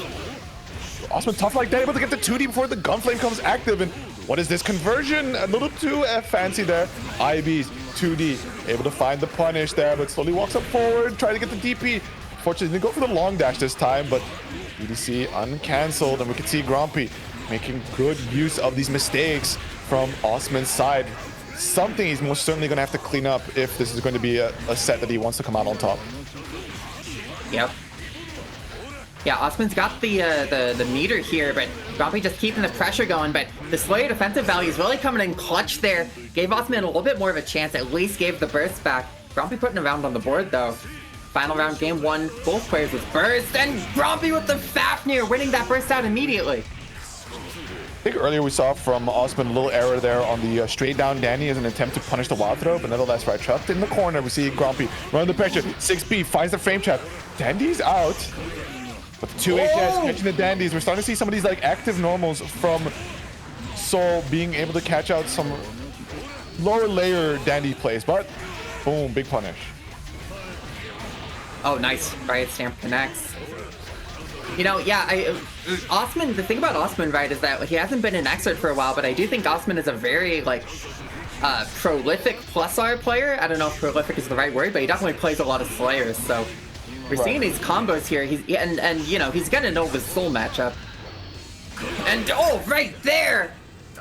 Winning the trade. Yeah, the Hellfire kicking in so much more damage than a regular DP ever could. So Osman claiming that first game by a hair's width. It's going to be interesting to see if Osman can keep this up, maybe clean up the act a little bit, or if Grumpy is just going to take some more of these mistakes and really take it all the way to the bank. Yeah, I do think Grumpy has the kind of mindset that can definitely turn a game around. You know, it has been in a lot of these brackets, has one golden fish, has been chasing that second fish for a while, and getting a good knockdown here. But this is going to be a tough test for Grumpy for sure, I think. Yeah. Oh, doesn't if only because we haven't really seen, apart from Roland, we haven't really seen a Slayer of this, like, you know, a very different Slayer style, I think. Yeah, somebody that really likes her straight down dandies. Yeah, exactly. Oh. Wow, the good pop trade for really Osman. able to clutch it out there. That could be a really nasty punish if the Gunflame was able to just connect on its own. Oh, wow. Probably trying to get something going here. Catching a couple of dandy steps. Still has a lot of life to work through, and the Mappa connects. I like that patience from Osman, right? Just chilling it out, observing what Grumpy might do, and just like that, the right moment, the right time, able to get that little footsie gameplay going. So far, Osman blocking it out. Grumpy not thinking about the wild throw yet, and the counter hit here. Oh, counter hit Fafnir for Grumpy though. Trade and blows, getting a good knockdown here.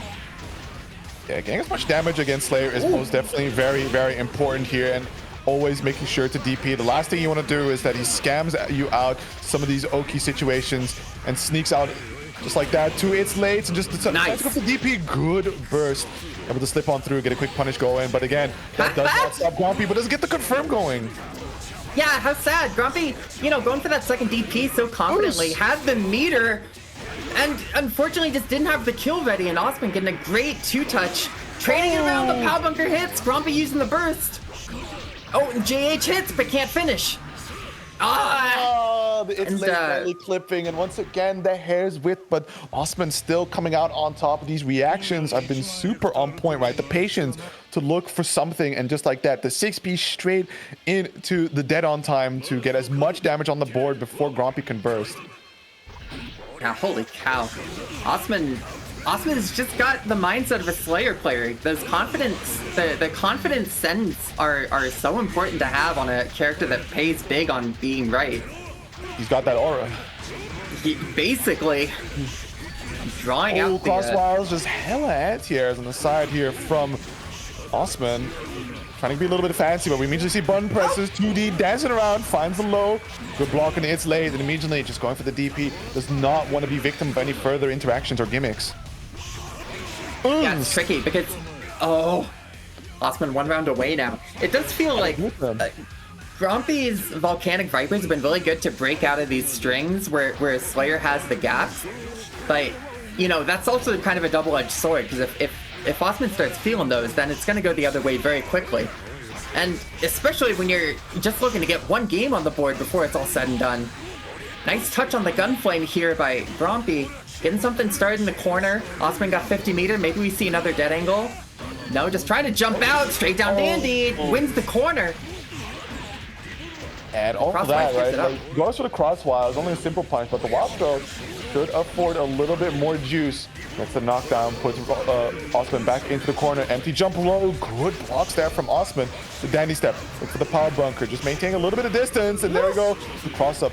Just chipping away at the health here of Grumpy. And now again, we see that slow play we saw from before, but the straight down Dandy is gonna have to burst. Likes this position, looks for the 5P anti-air, but it's not gonna be found. The JS, however, not confident in that combo, but the IB on the 2D, setting up for the punish, and Grumpy staying alive with the burst. Yeah, good stuff by Grumpy. Held on despite everything. You know, Roland is making such good use of tension penalty and like Slayer's tension pulse. Because we saw the dead angle, we saw the super, it didn't all quite work out. Grumpy with a good touch here, but a Slayer with meter is so dangerous, and he kind of lost his teeth once the meter was gone. So we're seeing it here. Oh, that's danger time! Immediately just going into dead on time, and did not end up clutch canceling, so Grumpy suffering a lot of damage, but the Riot Stamp gonna be working out nice. It keeps it nice and simple, but the Blitz, big charge, and just like that, 5P into the JD, pushing so much damage, and again, it's at that 50 meter mark. The YOC tries to be a little bit too special with it. Looks for that burst, nice too far away, and Grumpy might just have it here, staying alive, one game on the board. Yeah, wow, holy cow. And again, one of those games that was by the skin of the teeth. That could have gone either way until Osman gave up the burst and Grumpy just got the good touch at the end and staying alive here. But the sets have been so close. And that's the kind of set where I think, you know, it becomes on each player to find those little micro adjustments where they can really make something work. And that's so much harder in the first to three. Yeah, absolutely. I mean, there's a lot of room for Grumpy to try and make comebacks happen, but we saw before that they were really intent on bursting. Oh wow, okay, that's a bit much. Really intent on bursting all these it's late just to deny the follow-ups and the strong pressure it allows for Slayer to continue, which effectively creates an FPS situation. That's an unfortunate match there for Grumpy. Yeah, Grumpy, maybe signs of tournament nerves, going for the double RC there. Oh, try the DP, but no punish. 2D working out to stop Slayer. Oh, not that time though, Power Bunker. Power Bunker's so raw, that move. Suddenly you just get blasted across the screen. It's like, what? It's honestly such a good move. It sends it. Good punish on the crosswise heal. Grumpy trying to get some pressure here. Osman doing a good job of just kind of normal blocking it and letting it the block pressure go back and make some room here. And getting that space for the Power Bunker. Three of them. Oh, nice not this block. time. Yeah, Grumpy too many times ended up losing out from that, but quick blitz, eating away at the burst, but the 6P and the burst save. 5P just for the little stylish finish as Osman makes the 3-1, moving on to that grand finals winner's side seat. What a place to be in. Yeah, Osman looking for his first golden fish. One more for the next time, perhaps. Grumpy gonna go down to losers finals. We'll see who plays them. This will be Faye versus Phil, the last first to two of the night. Oh, what a fantastic set, though. Osman, you know, I would say Osman looked unstoppable, but at the very least, Grumpy got a game off. So Grumpy has shown that you can draw blood on Osman. Yeah, absolutely. A winner's side seat is a tough spot to unseat sometimes, especially when it's Slayer damage. I think the hard part from what Grumpy represented against Osman for other players is the fact that a lot of it was revolving around the fact that Grumpy was DPing through a lot of stuff. That's a privilege that not many characters have in this game. So you're gonna have to be a lot smarter if you're without a DP. So let's hope that it's for Phil. It will definitely be a helpful little tool. But say like Faye makes it up into that grand finals against Osman, there is no DP on Alfeld, so that's gonna be painful. That's true, but at the same time, Faye has shown that she can be a vampire killer. She's taken out 2 Slayers already. She did lose to Osman earlier, but that could be the redemption arc if she makes it there. But she's got to make it through Phil first. Laser beam running on through. No Pineberry for you. Hold this grinder set, and what's the mix? Dead angle. We hold nothing. Yeah, no mix allowed. Still keeping the pressure going, though. Gets that 6H. Great touch. Takes that first round. I wonder what Faye was cooking up there on that wake up to end up not blocking at all. It wasn't even a counter hit per se, so she didn't go for anything. Interesting. Yeah. Maybe an attempted IB and just mistimed it. I find like I get that sometimes. Could very well be, but against 6HS, you just have that first hit to just let it go, and then you can IB the second one. Yeah, absolutely. Yeah, but you know. But it looks cool. It looks cool. Double IB. It does look cool. Double IB. The tension pulse. Yeah, exactly. That's my feeling. And then I get hit. Okay. Are we seeing the stun dipper here? Phil taking that first round, or the first game rather. Very expedited fashion. Yeah, and then, we're back to those first two, so there's not a lot of room for Faye to really adapt here. So we can already see she's taking a little moment here before hitting that rematch to think things over, because it was a really strong match on the side of Phil there, like very dominant performance. Yeah, it's smart of Faye to take this moment because it's the most moments she may be allowed against Phil. The offense was oppressive, and Faye's got to turn around right now if she wants to keep the dream going. And so far winning the corner there. Yeah, swapping out the side. I like the insta burst, right? Because you could lose a whole lot trying to survive. But there's the bridle, but Dash is a little too far in. And immediately stun dipper there. Yo, relax. Just didn't quite make it. Faye's got the life lead here. Stun dipper. Oh, there we go. Getting a little bit of a good punish on the Vapor Thrust. Has the RC here. Welcome to Shotgun Pressure. Probably not enough to kill, but this will set up good to take this round on this next mix. Just trying to chip Phil out, though. Works out with the Shotgun F. Yeah. Hopefully, Phil, we got a Google Doc to link you, bro. There's sadly, the Shotgun stance in itself is its own character matchup. Oh, Fire Flash working out. Still giving up the burst here. Oh, the Pineberry doesn't really work out because Faye landed into the projectile there. Stun Dipper under the 5H. I like what Faye was going for there, right? She was trying to FD Phil back into the Pineberry, but just the advancing normals and using Stun Dipper really put that, denied that. Right. Stun Dipper. Good touch. Oh, 5H catching the jump out there. Yeah, Phil's got a good amount of meter to work with. Just going for the far screen laser beam. 2H, Faye tried the burst, and, that is jump cancelable, but Phil just wasn't ready for it. And, I love when Faye's got these Pineberry bridal combos. They look so cool. Oh, the bait. Good stuff. And there comes a big punch to go with it. Ooh, she mashed out! There. I think it's partially matching out, but I think as well the Sacred Edge confirmed that, or extension is a true confirm, or true extension. Oh, I see. So it was one matching out and burst. All right, Phil's got to make this round though, and the 2D for Faye. What is that? 1-1? That is 1-1. Yeah. So it'll be the last game between these two, and again, Faye taking a moment, deep breaths here.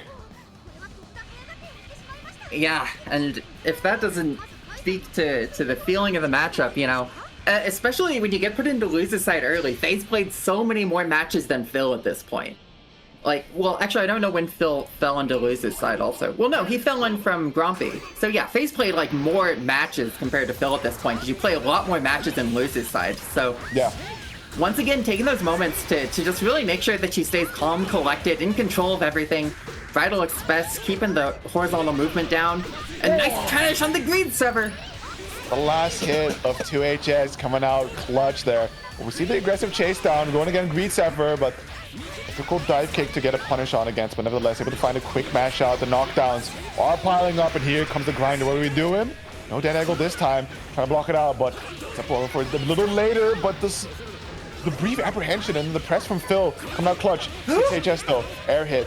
He doesn't get that confirmed. Trapped in the corner now, but finds the throw reverse. RC wants to push his damage, wants to get the win here, but doesn't quite get the close line. And again, the throw reversing, and Phil now on set point. Phil's on set point. Faye with the burst advantage though, so able to make something happen here using that first burst, the Pineberry. But there's the second one. Vapor Thrust through the burst, but Faye gets the punish on the Vapor Thrust. Good blitz back.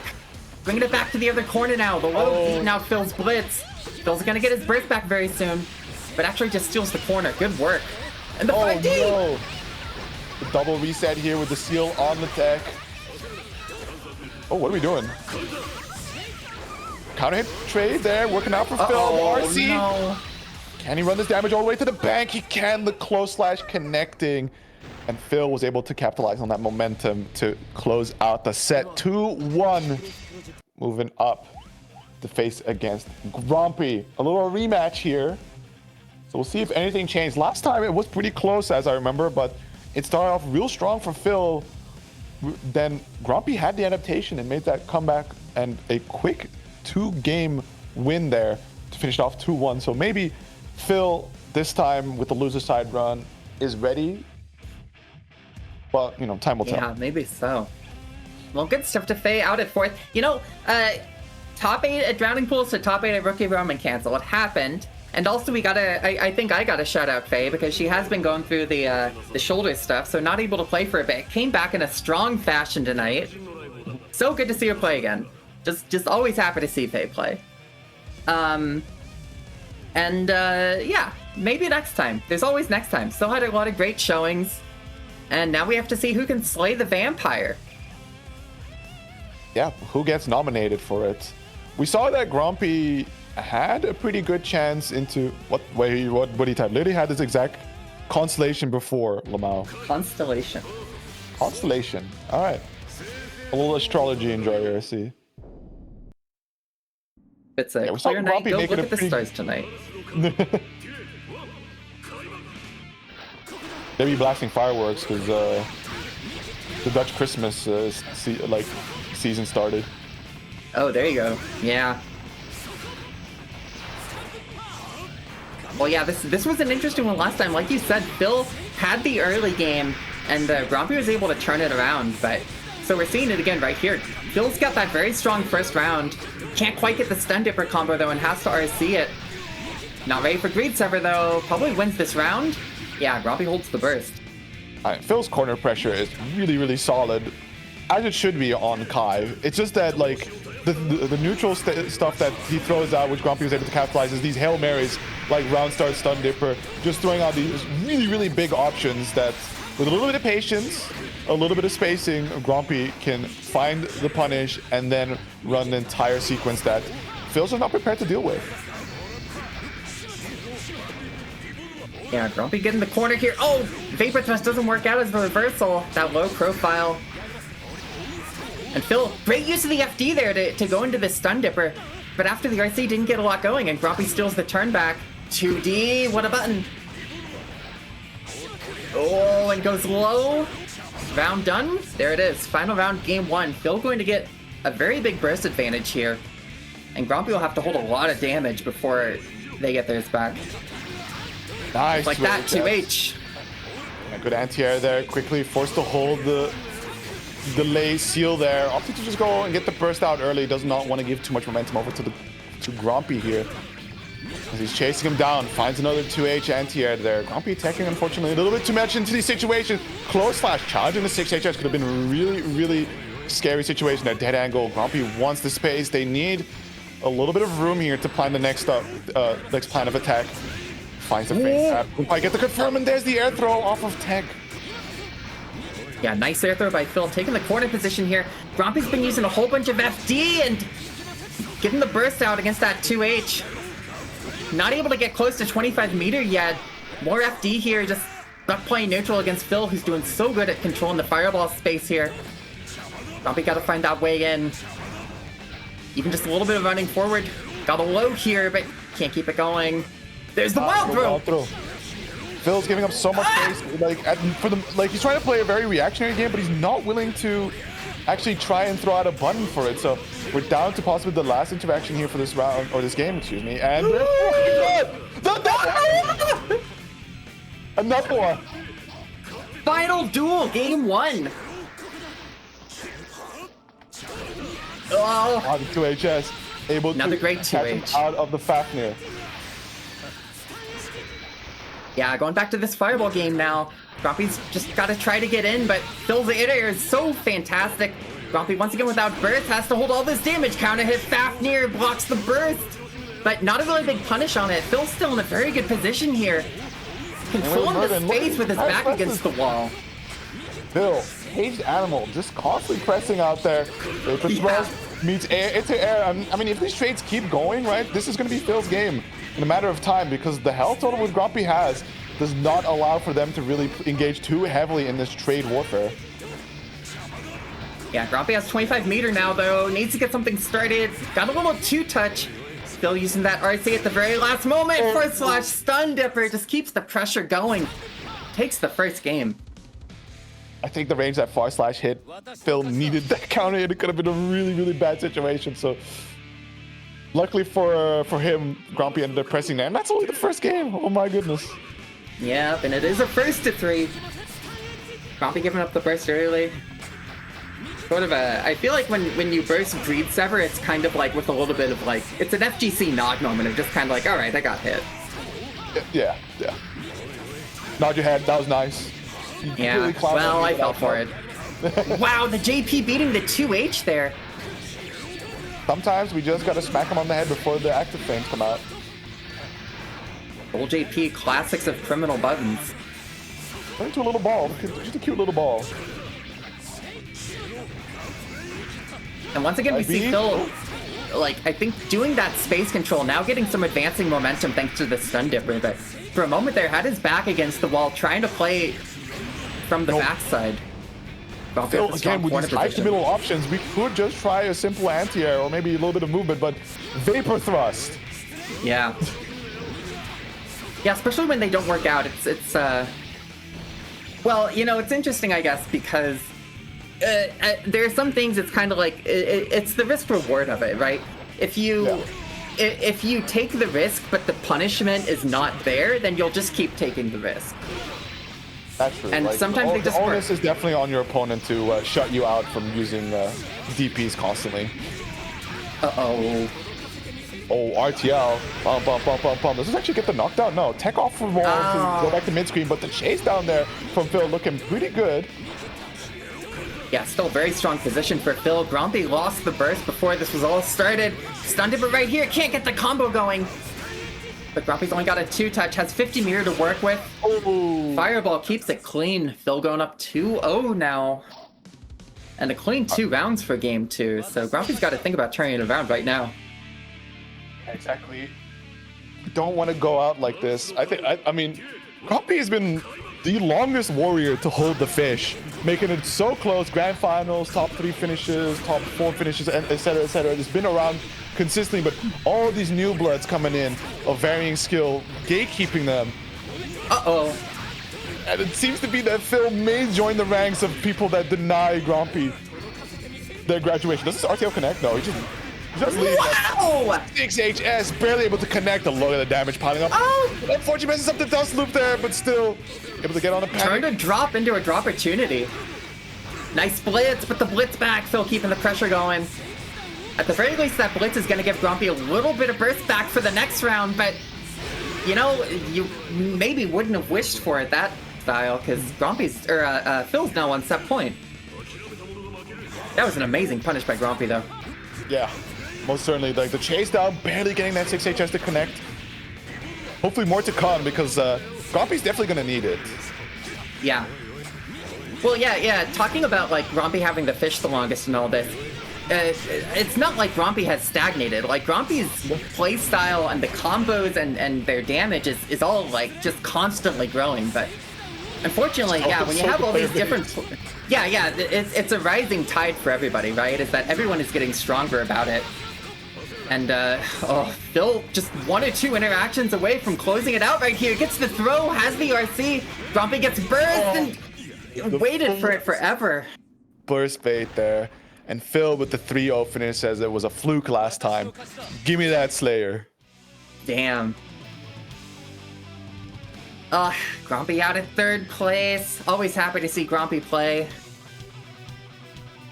You know, that has me thinking. We need to bring back some of these people that pass on the shore, off to the shore, right? Like, hey, we need to validate your card real quick. Hop on this bracket real quick.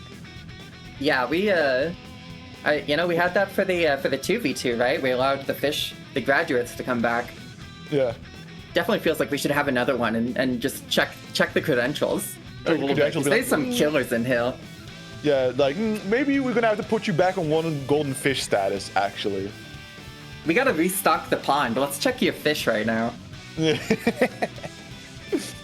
Alrighty then. So, Phil in the grand finals. Loser side gonna have to face off against Osman, right? The Slayer that's been doing an absolute terrific job here, and not actually surprisingly not even the fish holder. So, really breaking up the narrative where there were so many fish holders that I think it was a pretty safe bet to expect a graduation occurring, but no, the narrative has been shaken up. Only Phil remains to pass on to the other shore, but man, is it going to be one heck of a challenge to do so, because Osman has been an absolute tear, and I'm curious to see how that goes down with Phil, because Phil, still with that last set, likes to be pretty proactive with some very heavily committal tools.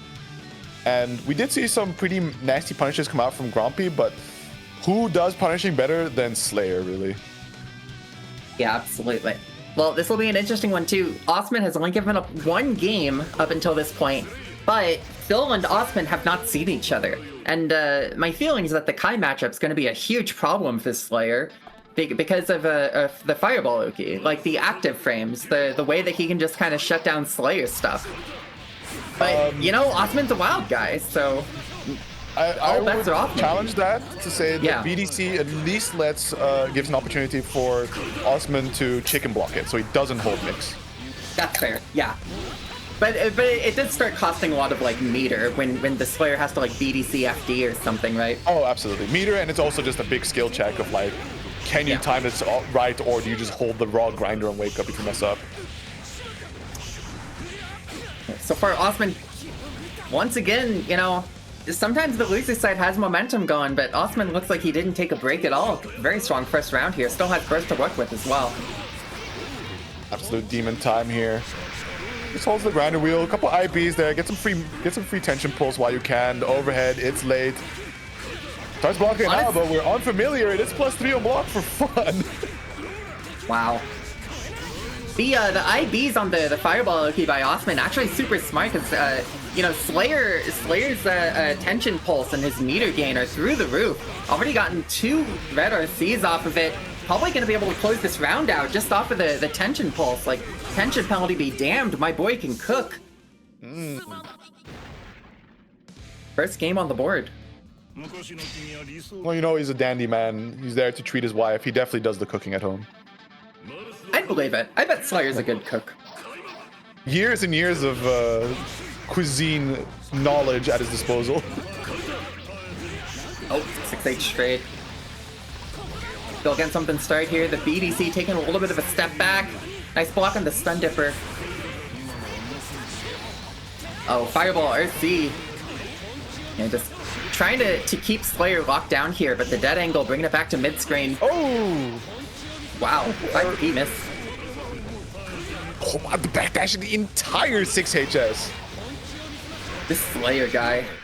Nice block on the dead angle. Yeah, happened one too many times for Phil's liking here. Willing to spend the meter, wants to keep this player trapped down, and the 6HS frame trap coming in nicely as Osman just trying to challenge to escape the first round. Game 2, able to catch a dandy step with the stun dipper there. Oh, sorry, excuse me, Greed Sever. Yeah. Good 2H by Phil, winning the burst out. Keeping this pressure going right now. Osman using those IVs again, trying to build some meter if he ever gets his turn back. Also helps to get the dead angle going here. Helter Skelter. Nope, just gets hit though. And Phil's got 100 meter to work with. Dead angle works for Osman. RTL Patience. has the RC behind it. Yeah, just chooses to RC it. I think that's very agreeable. But Osman getting something started. One bit of health left. It just takes one good bun, and there it is. Nice. Really smart stun edge, because like, unfortunately for Kai, stun edge, and I think even heavy stun edge can be prone to being 6H'd. But going for the kind that is like a weirdly diagonal, might be able to scratch at his toes, as well as just create, take up a lot of space going downwards that it could catch Danny Step. On the other hand, right, you may just get power bunkered really quick, and the whole thing goes out the window. Yeah, thankfully at least the fireball worked out for Phil there. Stun Dipper beating out the Dandy Step as well. Yeah, the way that Phil is using the airborne fireballs, it reminds me a little bit of like Lene from Under Night, where it's like she's controlling the ground game with her air fireball. And for somebody like Slayer who wants to be on the ground and wants to be next to you, it's taken a lot of space, but unfortunately Phil had all the wrong guesses. And Osman takes another round.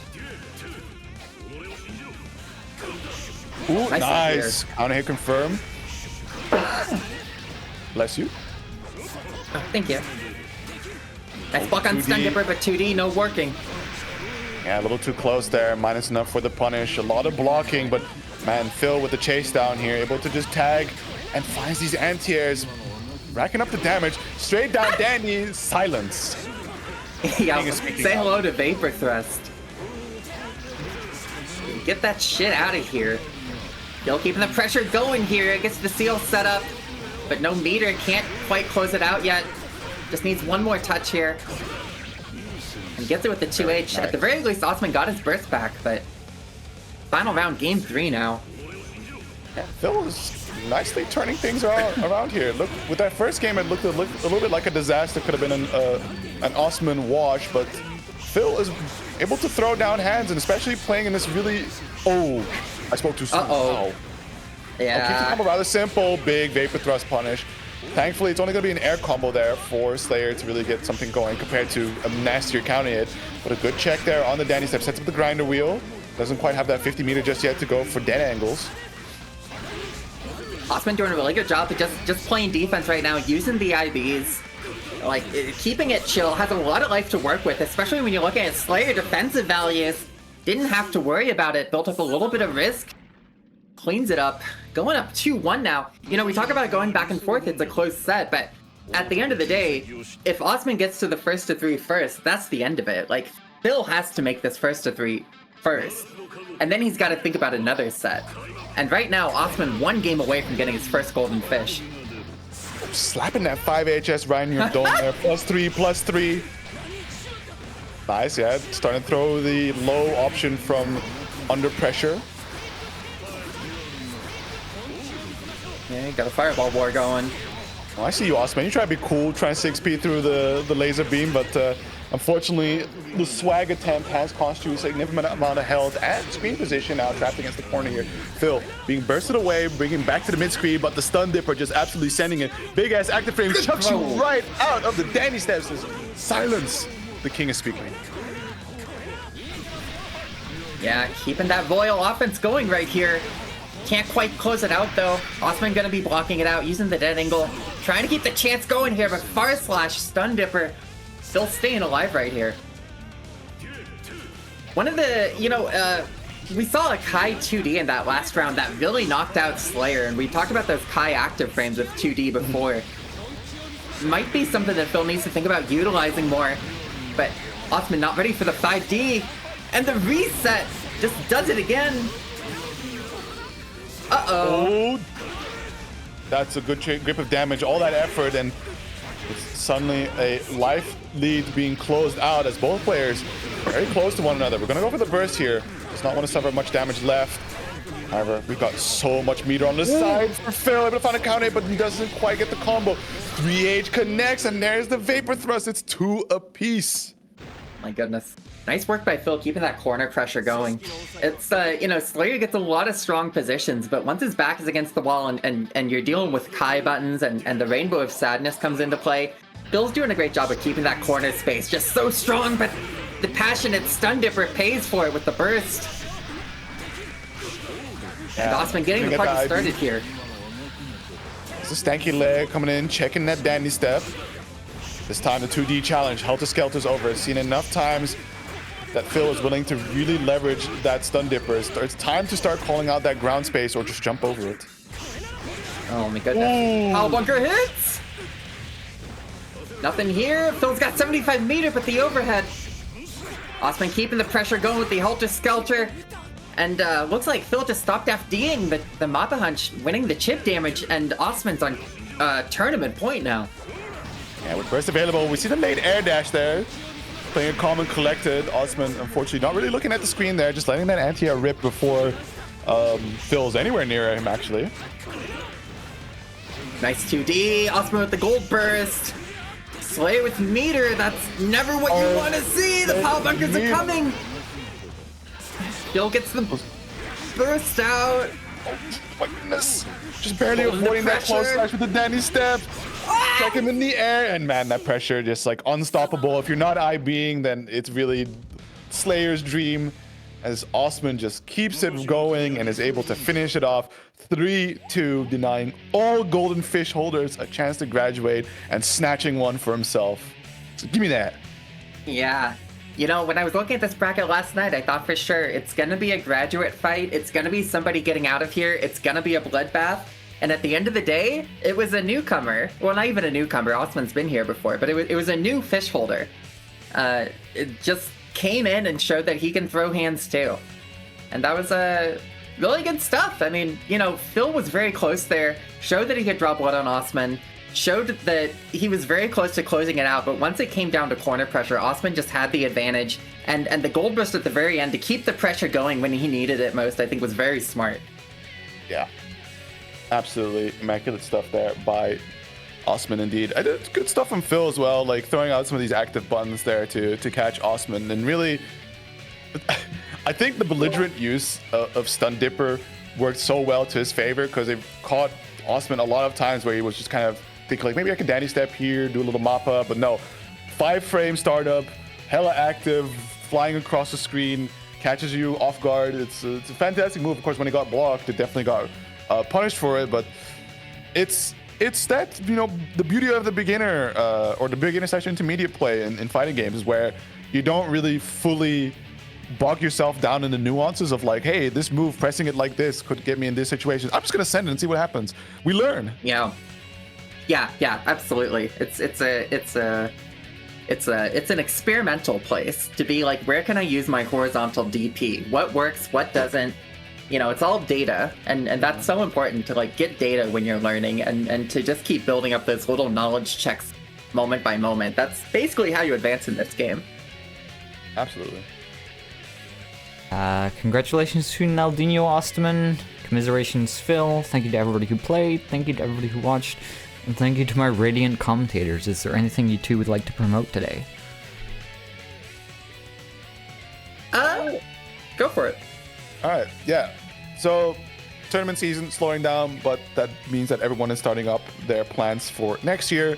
So for all of the EU folks and any of the ballers in NA, definitely try to keep your eyes out for Outplayed. Sadly, no Exert this time around, but hella anime games. They, you know, true grassroots fellas that have worked so hard, been finally granted a spot in the AWT cycle. So there's some points on the line for you strivers, especially being I think one of the very few last ones before the AWT final. So anybody that needs to snag themselves the last 100 golden points, that's the place to be. Austria also just a great place. Cold, it's the winter there, but it's very lovely. And otherwise, you know, the week after is Frosty Faustings. Oh, hell yeah. I guess I'll give a shout out to Only Mids. If you're in North America and you're a beginner intermediate player, if you're like one of our NA players in Rookie Roman Cancel, and you're free this Tuesday at, I think, 7:30 Pacific, join Only Mids. That's Coquette's monthly beginner intermediate bracket. The first prize is lovely artwork by Coquette. And it's basically the NA Crucible. It's like it's explaining Only Mids to EU people. Imagine a prestige bracket like Rookie Roman Cancel, but it's for NA. And that's basically what Only Mids is. But yeah, tune into that on Tuesday night.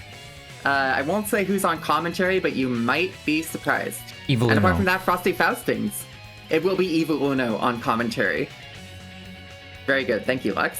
Frosty Faustings, January 29th to February 1st. If you're going to Frosty, come say hi. We're going to get the Rookie Roman Cancel group photo. That's right. And apart from that, play Xrd, go to your locals, make friends, wear a mask, keep each other safe. I don't know. Oh Say yeah, hi Lex, I'll to be Lex. playing Marvel there, so you're gonna have to snatch me off the setup for the picture. I literally had to grab Yucker off the fucking Marvel setup for the RRC group photo at ZF.